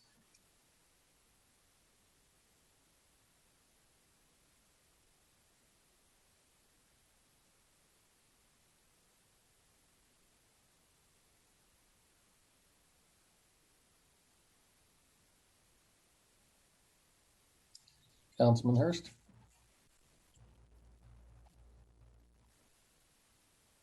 I apologize. It didn't lower my hand after I spoke. I thought didn't know that it was still raised. Don't need anything further. All right. Thank you, everybody. Good discussion.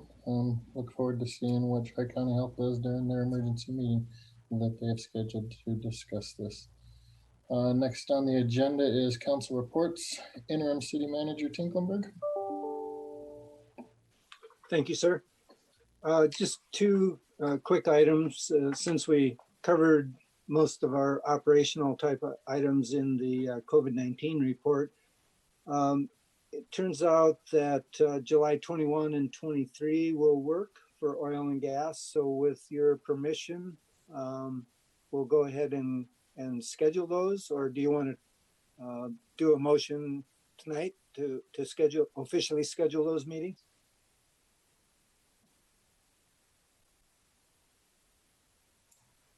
Anybody wish to make a motion to schedule oil and gas land development code update meetings for July 21st and July 23rd? Councilman Hurst. I'll make that motion as the mayor just stated. Councilwoman Grimes. I will second the motion. I have a motion and a second to host some land development code update meetings for oil and gas. Is there any discussion? I take it Councilman Hurst and Councilwoman Grimes don't want to make discussion. They just still have their hands up. Great. Seeing no discussion, we'll take a roll call vote. Councilmember Madera, Yes. Councilmember Alan Thomas, Yes.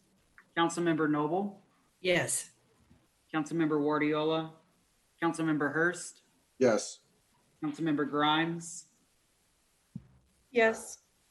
Councilmember Smith, Yes. Mayor Pro Tem Frank, Yes. Mayor Huseman, Yes. passes 8-0. Thank you. Put those on the calendar for July 21st and 23rd. Anything else, Mr. Tinklenberg?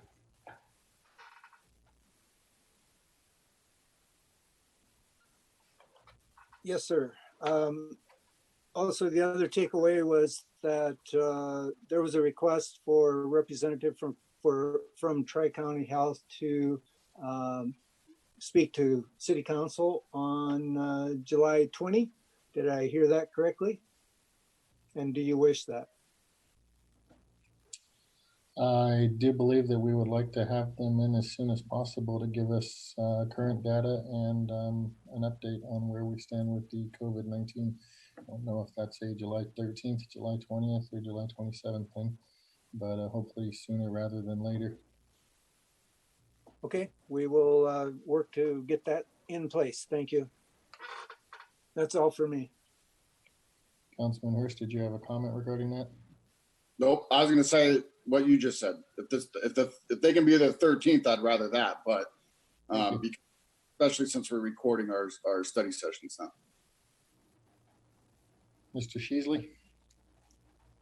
Thank you, Mayor. I just wanted to note for council as we're approaching the fall, I am planning to take a few weeks off in late September and early October due to the birth of a child. I'll keep council posted as that goes forward. And then to let you know that recently a lawsuit was dismissed that was of interest. It was Prairie Protection Colorado against the U.S. Department of Agriculture. The federal court dismissed that lawsuit relating to prairie dogs due to a lack of standing, essentially declining to make a decision on the case because of the interests of the party involved and the dispute presented. So I wanted to let you know that that lawsuit had been resolved. Other than that, that is all. Thank you. Thank you, Mr. Sheasley. Any other council members wishing to make a report?